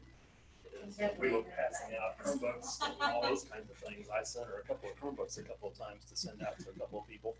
And she even picked one up that was damaged one day and brought it back so we could fix it. So we have a few situations where that's been kind of tied in. Speaking of that, while we are not, we'll get to this, but would you just briefly talk about the hotspots and what's going on there with that technology? Because I think the board would be interested in that. We've got 200 hotspots in. They're here. We are working right now on making sure that they have the filtering in place so that they are content filtered as they go out. Our devices are already filtered, so that was not a concern. But if we're providing an internet connection, I want anything that connects to that to also be filtered. And there's a couple of reasons for that. Part of it is content, but also part of it is it's Verizon's unlimited plan. But if any of you have an unlimited plan, you realize it's not really unlimited. It's about 25 gig. And so we're going to try to keep them off of Netflix and some of the more kind of bandwidth intensive things that are not really school related. Now they'll still have the ability to do other things for their household that they want to be able to do with them. But as far as things that are going to cause a bandwidth issue in the long term, I think that's going to be wise. So that's what we're working on that. And then once we have those ready to go out, we've got a list of survey recipients that have identified themselves as I don't have internet at home. So we'll start with those people. I'll be honest, we probably don't have enough devices yet. 200 probably will not be enough. So we'll start with that list and see where we are. But I have a feeling once folks start finding out that things are coming out like this, we may have some folks come out of the woodwork desiring one. So, we may have to come back and ask for another 50 or 100 or something like that. Now, do we collect those after they're finished using them, or they keep them throughout their high school years, or? That's going to be a point of discussion. Okay. That's the whole getting them out, and how long do you have them? Do you keep them over the summer? Or what are you going to use them for? I mean, we're paying for them over the summer. It's a monthly contract, so it seems silly to get them all back and stash them here. Right. So we're working right now to get them out as quickly as possible, even though school's out and things like that. So what is the cost? It's pricey. They are. Total was about $120,000. We're planning on getting some COVID money back from the state, I think, to cover most of that, not all of it. Yep. So hopefully, and I think there's even additional money that might cover additional ones if we need to go Agreed. that route. Yes, agreed. But yeah, they work out to about $60 per device, or sorry, $600 per device per year. Okay. That's a really good question. And I don't have an answer for that yet. We have board members go knock at doors and check. And did you not get the process? They get a gallon of milk. Yeah. It's lighter than milk. I've thought about coordinating with Phil, talking through free and reduced prices. But we have it's 1,800. There's a lot of people that are even on if you reduce it down all the way to just free people only, it's still way more than we have devices for. So I'll talk to him and see if we can even get some numbers out of that system that we can draw a line at. I don't have a good answer for you yet on that. Basically, I'll keep you posted. Are you starting with high school and middle school families first, since they're the ones that will be online over the summer? Yeah, that would be it. Yeah, our survey data is K-12, so we'll be able to line that out. And then again, that's we've been so focused on getting them here that we haven't really had a chance to nail down our priorities for getting that. And we're probably a week or two, maybe a little hair over that of beginning to distribute. It'll take a little time to get them configured. As far as this process tonight, you have in front of you a request to add a salary scale to the technology list. This is something that has been evolving, and I'll speak to one of the positions, the network administrator position, for example. When I started 20 years ago, I was a network administrator. I was a network administrator among many other things for a long time. Matt helped out a long time when he was here. And when Matt left, we needed a network administrator because I was transitioning at that time into more of a leadership role. And so Matt left, and this history is all there. I'm trying to be real. It's a sensitive area because it's specific people, so I'm trying to be careful about what I say. But when Matt left, we assigned that role to one of our employees, but that employee didn't really have the skills yet to handle that. So we added a stipend to provide for the additional role, the additional duty, but it really does not reflect what that position pays. Since that time, our people, both of the two positions, have grown into this role and would now be able to market themselves somewhere else fully as either a network administrator or a technology project manager. If they were to leave to fulfill that, because now they can make more money somewhere else, quite a bit more money, we're trying to, as a result, we're trying to create a position here that reflects the job that they're doing. So, and like I said, I'm trying to be careful about this because it's very specific people. There's only one person in each position. So it's pretty easy to know who we're talking about. Right, but your point is it's not about the person, and I think Not about the he's done a good job if you've seen it, is comparisons of what other districts look Yeah, like. and we've checked with other districts to see where they're at. I have two pieces of clarification to that information. The first one is why now, as opposed to why weren't we trying to do this before, or why can't we wait? And the why now is basically because these people have grown into this position, and they are now what that would be. They should be being paid that. They are not. They could very easily go out and make 5 figures more than what they're making here. And if I were to lose them for whatever reason they might go on, it would require that same income to get somebody here to make up that spot. Alternatively, we hire somebody that doesn't know what they're doing, and I have to teach them that for 2 years. I don't want to do that. It makes a lot more sense to bring somebody in that knows what they're doing, because these are industry standard positions. It's not like this is something that's just strictly a school position. It's not more specific because it's a school. There are network administrators all over the place, and project managers. This is a very common thing. So we're trying to build that position. The other piece of clarification is these two individuals are currently on our what we call our technology specialist scale, but they're also the only 2 individuals on that scale. So if we approve this, then we'll move them off of that scale. That scale will be empty. But I would like to keep that scale in place. Does that make sense? So that as other things come up, I have a very long in tooth, long-term technology consultant that is still helping us out with a lot of things. E-rate programs, for example, iPads. He's doing all the iPads.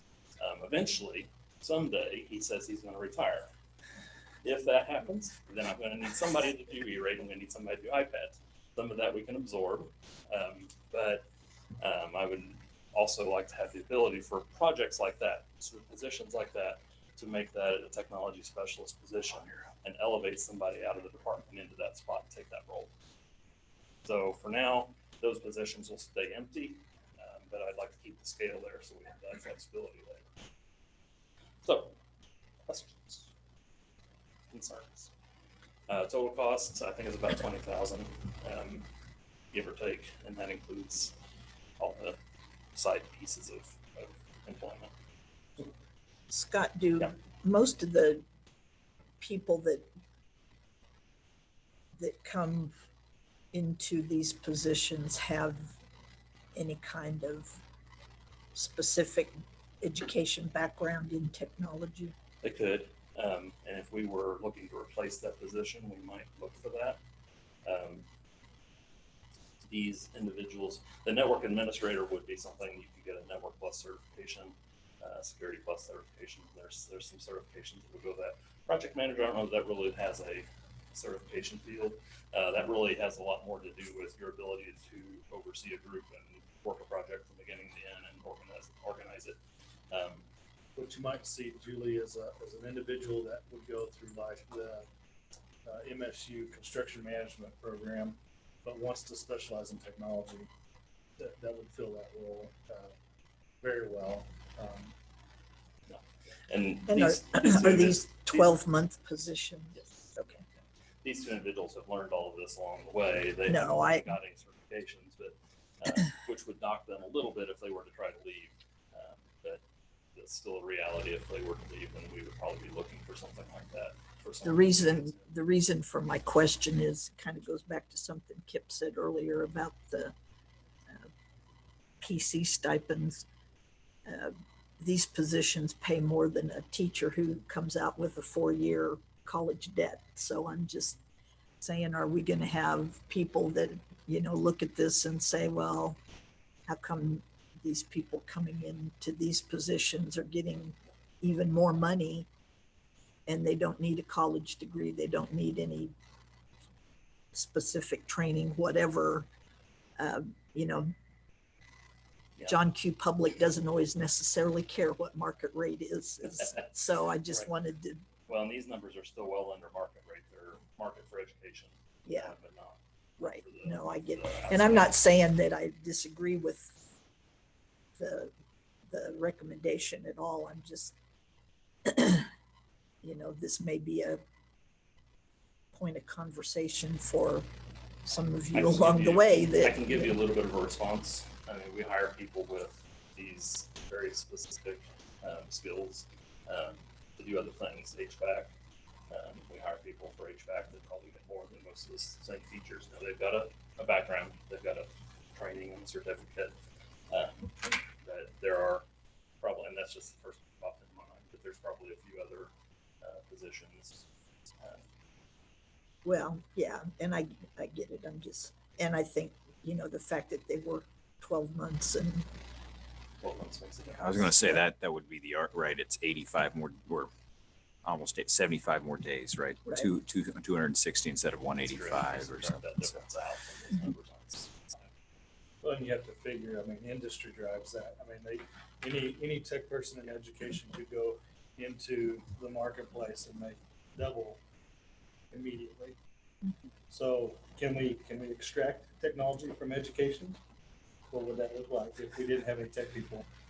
You know, so that's a fine line. We have to.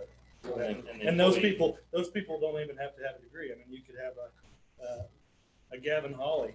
Yeah. That, you know, hates school, graduates, doesn't even look at higher ed, and yet he's a whiz, and he could go be a network administrator and make $250,000 a year.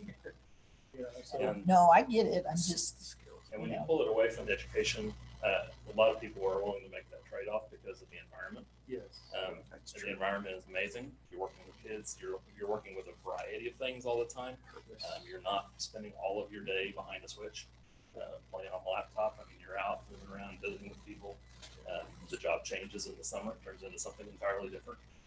So some of those are trade-offs. Good trade-offs. Yes. Very good trade-offs. No, that's right. Our school That's exactly. They did. Exactly. you know, I think we could probably put a poll out right now to parents and they'd say our teachers are underpaid right now today as well. But, you know, and, you know, the governor is saying that this has got to be a priority, but in the blink of an eye, we're going to make a big change to this salary and we're not doing anything with our teacher salaries. So that's just something to keep in your little memory bank.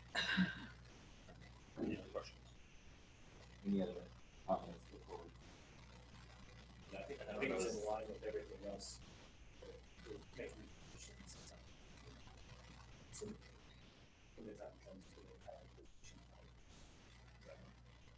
I don't know, are we looking for an approval on this specifically, or is this just to put it in the budget? It just needs to be approved. Yeah. Okay. Yep. Yep.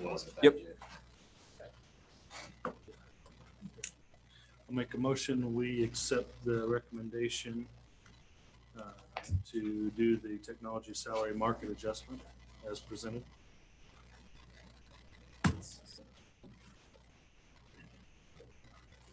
Matthew Young moves, Devin Jarvis seconds to add a salary column to the technology salary schedule for a market adjustment. Any other discussion? All those in favor, put the right hand. 7-0.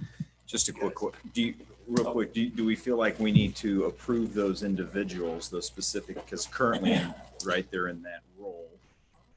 I think Okay, it goes with the position that they're already in, they're classified or in, got it, just making sure, That thing got Raptor being in place, and I know that's something you guys have approved as well, that we talked about in Scott's crew. Zach Anderson. Zach will put all those in, and he should have by the end of summer, have all those ready to go. Yeah, they're mostly gonna be in place by June first. I think they've got some training on that. They're gonna have some training set up on that. Raptor system where you come in and you put your Background check. Yeah. the background. Awesome. Thank you guys, appreciate it. All right, board announcements. You want to say something? Yeah, just real quick. Obviously, COVID-19 shifted a lot of things, but I just would like to get information from this team. If you're interested, and we were going to go to St. Louis, but obviously that the global summit is not going to happen now. But we are going to have it virtually. So July 22nd and 23rd, I just wanted to know if there's any of the board members who are interested in attending the that with us. And then also there's another date, and that's from 8:30 to 3:30 on both days. Yes, if there's a board, and you don't even have to respond today, but that would be helpful. I'm trying to get numbers kind of set up with them. So 22nd and 23rd. Yep, that Wednesday, Thursday.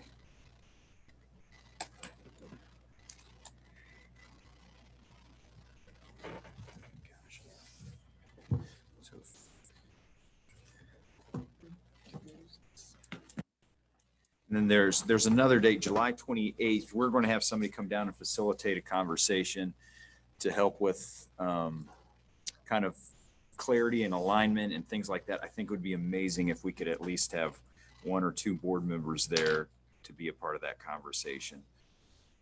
So we are going to have somebody come in and help us, and that'll be 9 to 4 on July 28th.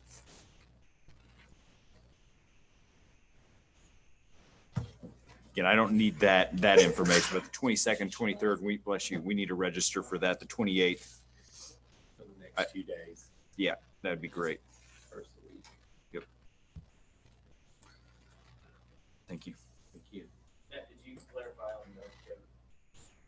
Yeah, I appreciate that we didn't have a chance to. So the lens I was looking through as we, Derek and I talked about it, were kind of 4 factors. And my guess is many of you did the same thing, but we didn't have a chance really to talk about it because we started pretty quick. Number 1 is I think we want to pass a bond issue. So experience on passing a bond issue and advertisement and how things are laid out, things like that. And I think you can tell a lot about a company based off of their branding right here, right? So that was one that I was strongly looking at and considering. Number 2, Matt, really your question of long-range planning, of who has experience. I think I struggled just a bit with a group, one of our groups that had really straight up said we don't have experience, so we're just building. I think there's a lot of value in that, to your question. So, and I was on the same mind length as you were. The other thing was presentation, their overall presentation. And Derek, So just the presentation of their. Both presentations. Yes. The overall presentation of what you saw here. We've kind of talked a little bit about that, and Whit and I talked as well today. And so I don't know how you guys were looking through, what lens you guys were looking through tonight, but I just know when we come back on June 2nd. Yeah, we're going to have you guys gonna be voting on it. be voting on it or making a decision on that. And That's a big deal. Just want to make sure that, if there's any other information as well, but. Yeah, is there something you were Those looking lenses for? as well. Yeah, that was the lens I was. Great point. What other lenses were you all looking through?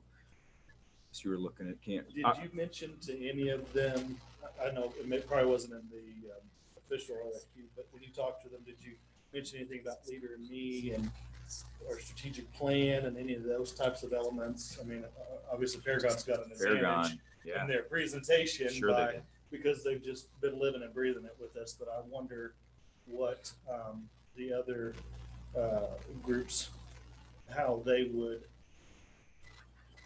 implement that or weave that into their thought process, or maybe they already do, or it's always nice to be on that same wavelength, I guess. do you want an individual response from each one of us as to like who we are, our 1, 2, and our 3, or our ranking, or For June do second, you want to, are you guys gonna present to us and say, this is the one that we want, do you approve it? How do we determine this? That's a good question. We draw straws. Okay.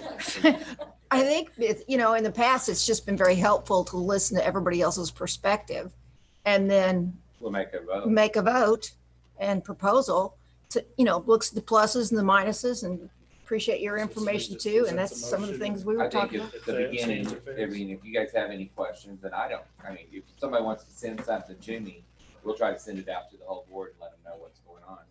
Or we can send it to Sarah, I don't care. But, and then Derek and Matt need the opportunity that if it's something that they'll need clarification or need to call somebody on, then we make sure we do that. Again, let's not do it 2 days before the, kind of like the one did on Wednesday, the one bring a grade up on Friday. Let's not expect to get all the answers that last day. I think for me, and I think I mentioned this to maybe Julie and Matt when we were walking out of the military graduation the other day, which was really good as well, I thought. Yeah, Kevin and his team did a great job. Just, who do you guys feel is a good fit for you guys that you want to move forward on? That's what, to me, all 4 of them have the knowledge base and the skills to build whatever you want to do. It's who you feel comfortable with forward, and Matt and I feel comfortable working with. I want to feel comfortable working with them as well, but at the end of the day, if they don't bring the proposals that you want, the bond language that you want, the presentations that you want to represent you as a school district, then we've lost out on what we want to try to do with our architect. So that's kind of my thinking through that lens, and then I would be glad to. Well, we talked about going from 4 down to at least 3 before even tonight's over. Is there anybody that you guys just say, no, I don't really want to work with? The last one. I would say the Arkansas and the Kansas City, I could eliminate both of those without too much difficulty. Do you want to look more at the Kansas City one? Yeah, he kind of intrigued me a little bit, but They have a lot of bells and whistles, but I'm all for, I don't know if I can even say it, but keeping it local. That would just be Matt Young's personal preference is to shop local. But So Hike Jackson is out. Is everybody comfortable with that?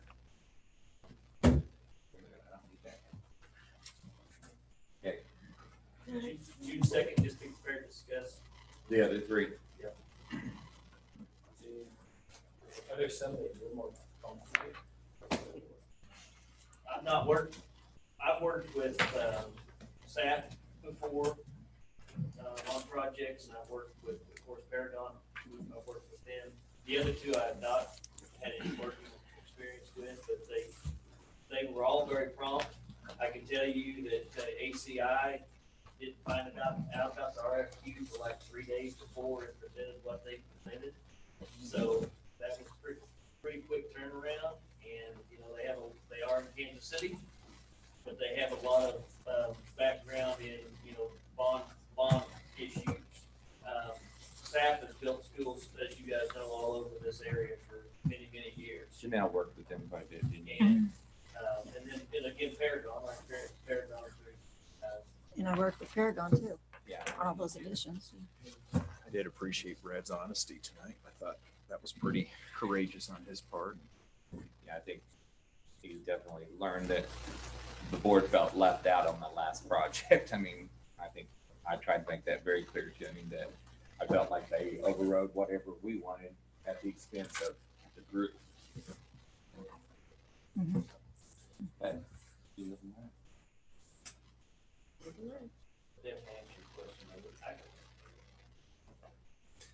very easy. You're easy, aren't you? You're easy. He's right. It's an easy I'm turn. really easy to get along. Don't even Come on. go down that road. It's 10 o'clock. Devin, you have any board comments? No.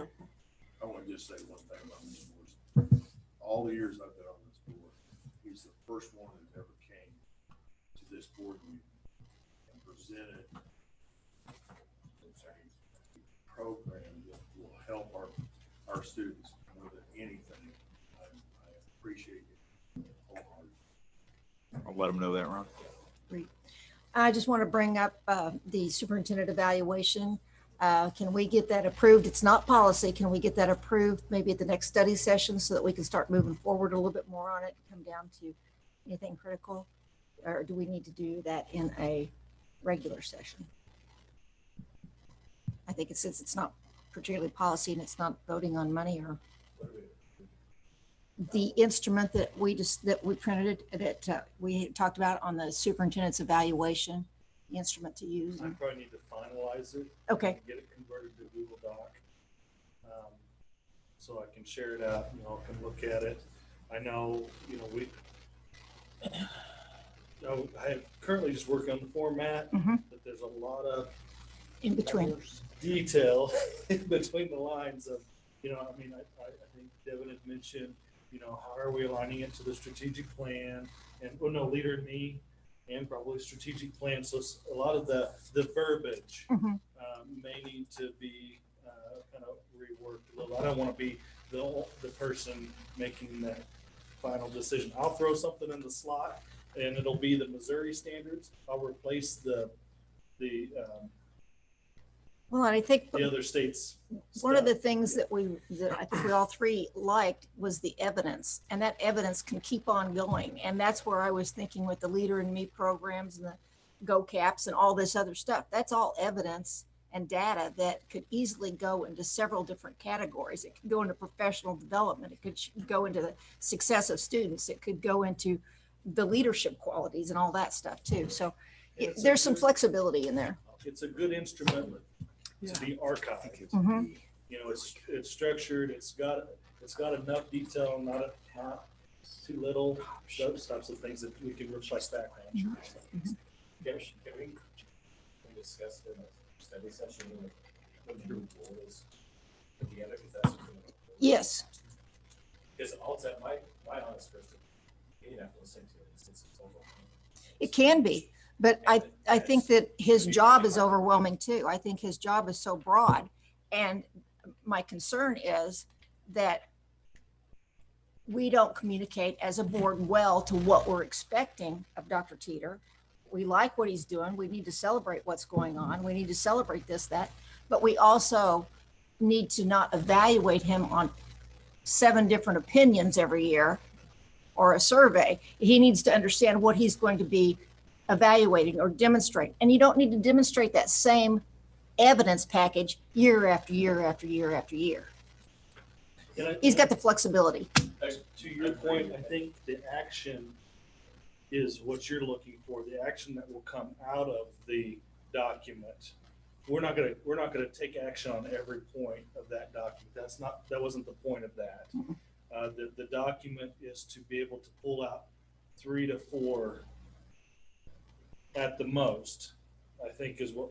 I think we said 2 to 3 or 3 to 4, depending on what areas. Of areas to focus on for the year and then move forward. Not a 10-page document that we need Matt to check off every single one of those line items. Absolutely every not. year. It's just like the salary adjustment we did this year. The salary adjustment this year, that might be a year that you start looking at where do we need salary adjustments? Do we judge everyone? Where are we going with it? The initial thing, I think, was 30 pages long. Yeah. He put all those appendix in there. Those are references. Yeah. I mean, we can wipe those off, but I found them to be useful. They were like a glossary, if you're a new board member and you're not super familiar with education, it's just a list of terms that you can reference back and know, okay, that's what they're talking about. The actual work of the document, it was only. You might separate those out then. Okay. Just kind of flip that over to the back side. This is kind of the glossary that you're using it for contents. It'll be fine. And that would simplify it. Then you want to just grab the first 3 or 4 pages. It might be nice to have a discussion to say like, here's the basic outline, the simplified form that makes sense to everybody, rather than a 30-page packet that the 3 of you understand, but no one I think that's one of the reasons we want to have the discussion is to get that narrowed down. Right, that's what I'm saying. I think that's great. I think study session's fine for it. If we've got time, Did we, we need to make it. did we miss a step in the process? Were we supposed to bring back multiple examples? I feel like we've already done that as a board. We've looked through different ones. We've You had know, one. for the seven of us to say, this is the format, or You're talking making it a living document when it's all said and Yes. done, and it needs Yeah. to be, Yes. which is not what we've ever had. It's either this is what it is, and we're framed into that. Mhm. Whenever I started thinking about this, and I know we're not enclosed, but I think we'll be okay here. There was a survey that was well-designed and put out with communication types of questions, and it was brought. But that really didn't say everything, and you can't say everything, I understand that, but that didn't really, it gave direction to the evaluation, but I don't see that as giving it evidence to that evaluation. Communication's one thing, but where's the evidence of something else, something else that needs to be done? Organization. I mean, part of communication is organization. Part of organization is communication. But I just felt like the instrument that was used last year was not very supportive.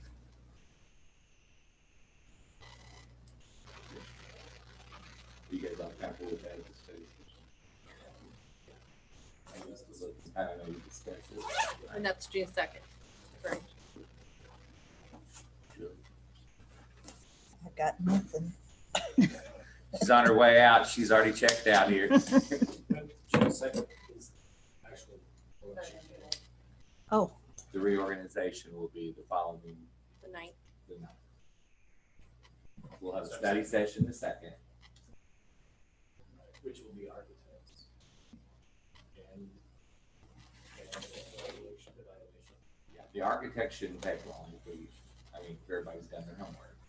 We should be able to come up with that. are you feeling like the potential new members should have voice in both those areas? I thought you were doing this, the reorganization, you were postponing the study session so you could. There's a learning reorganize curve. the study I session. agree with you, Ron. I mean, I They think, have not been, I have not seen one of those candidates at one of these boards. I don't understand. I was saying, I don't think it's that. It started long before that. Well, Well, Doug was there coming has for a been while, but there's been he two hadn't that been here has, since Some interviews, I think. well, I haven't seen- more on a regular basis. And I don't, there may be a reason. On the 9th is when we have the reorganization and the budget workshop is when that was scheduled for. And then what do you guys think about the following weekend is our regular board meeting? How, do you want to stick it out for like 2 weeks to the 25th, I think is what it is, isn't it? Yeah, To the that, 25th, and that gives it, after reorganization, that gives them about 2 weeks to kind of. that's too much. That's even too much for me. I'm sorry, it is.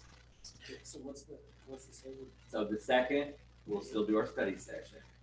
The 9th, we'll do the reorganization and budget, start the budget, and then the budget has to be approved for the 25th. So it will be for June. And is there any of that should have been the new board, since that should have been revised? he's trying really hard to get rid We're of it. trying to do that with. He the said budget. that, he said that the other night at We're graduation. trying to do that with the budget. Right, all I'm asking. No, On I June agree. 2nd, I are think you it gonna should- wanna be in?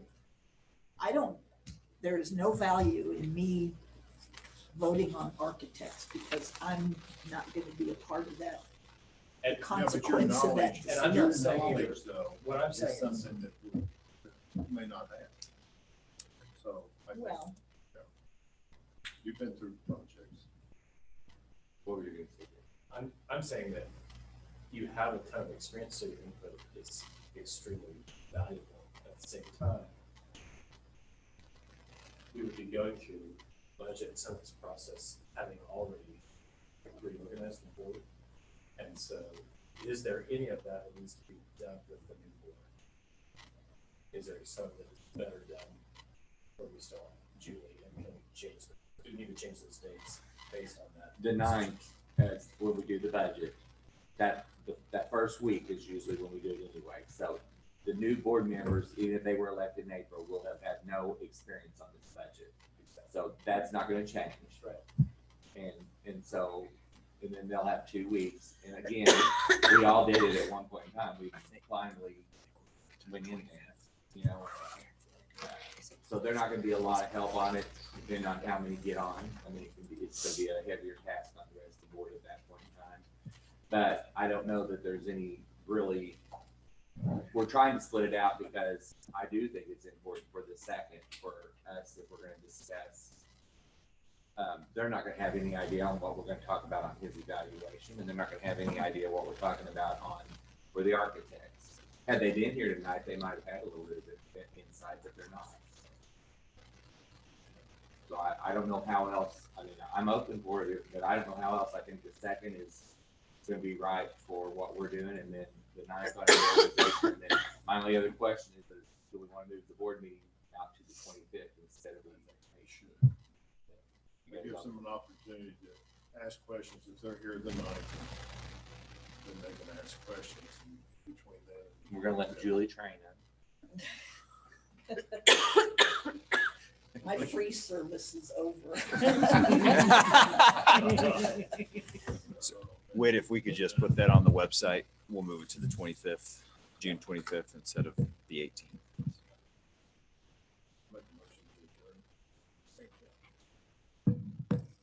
Is that Jennifer? Yeah. Yes. Frank Frank moves, Jennifer Bickbaum seconds to adjourn the meeting at what, 10? 10 o'clock. 10:02. All in favor of adjourning? Excuse me. Thank you, guys. Thank you. Good meeting.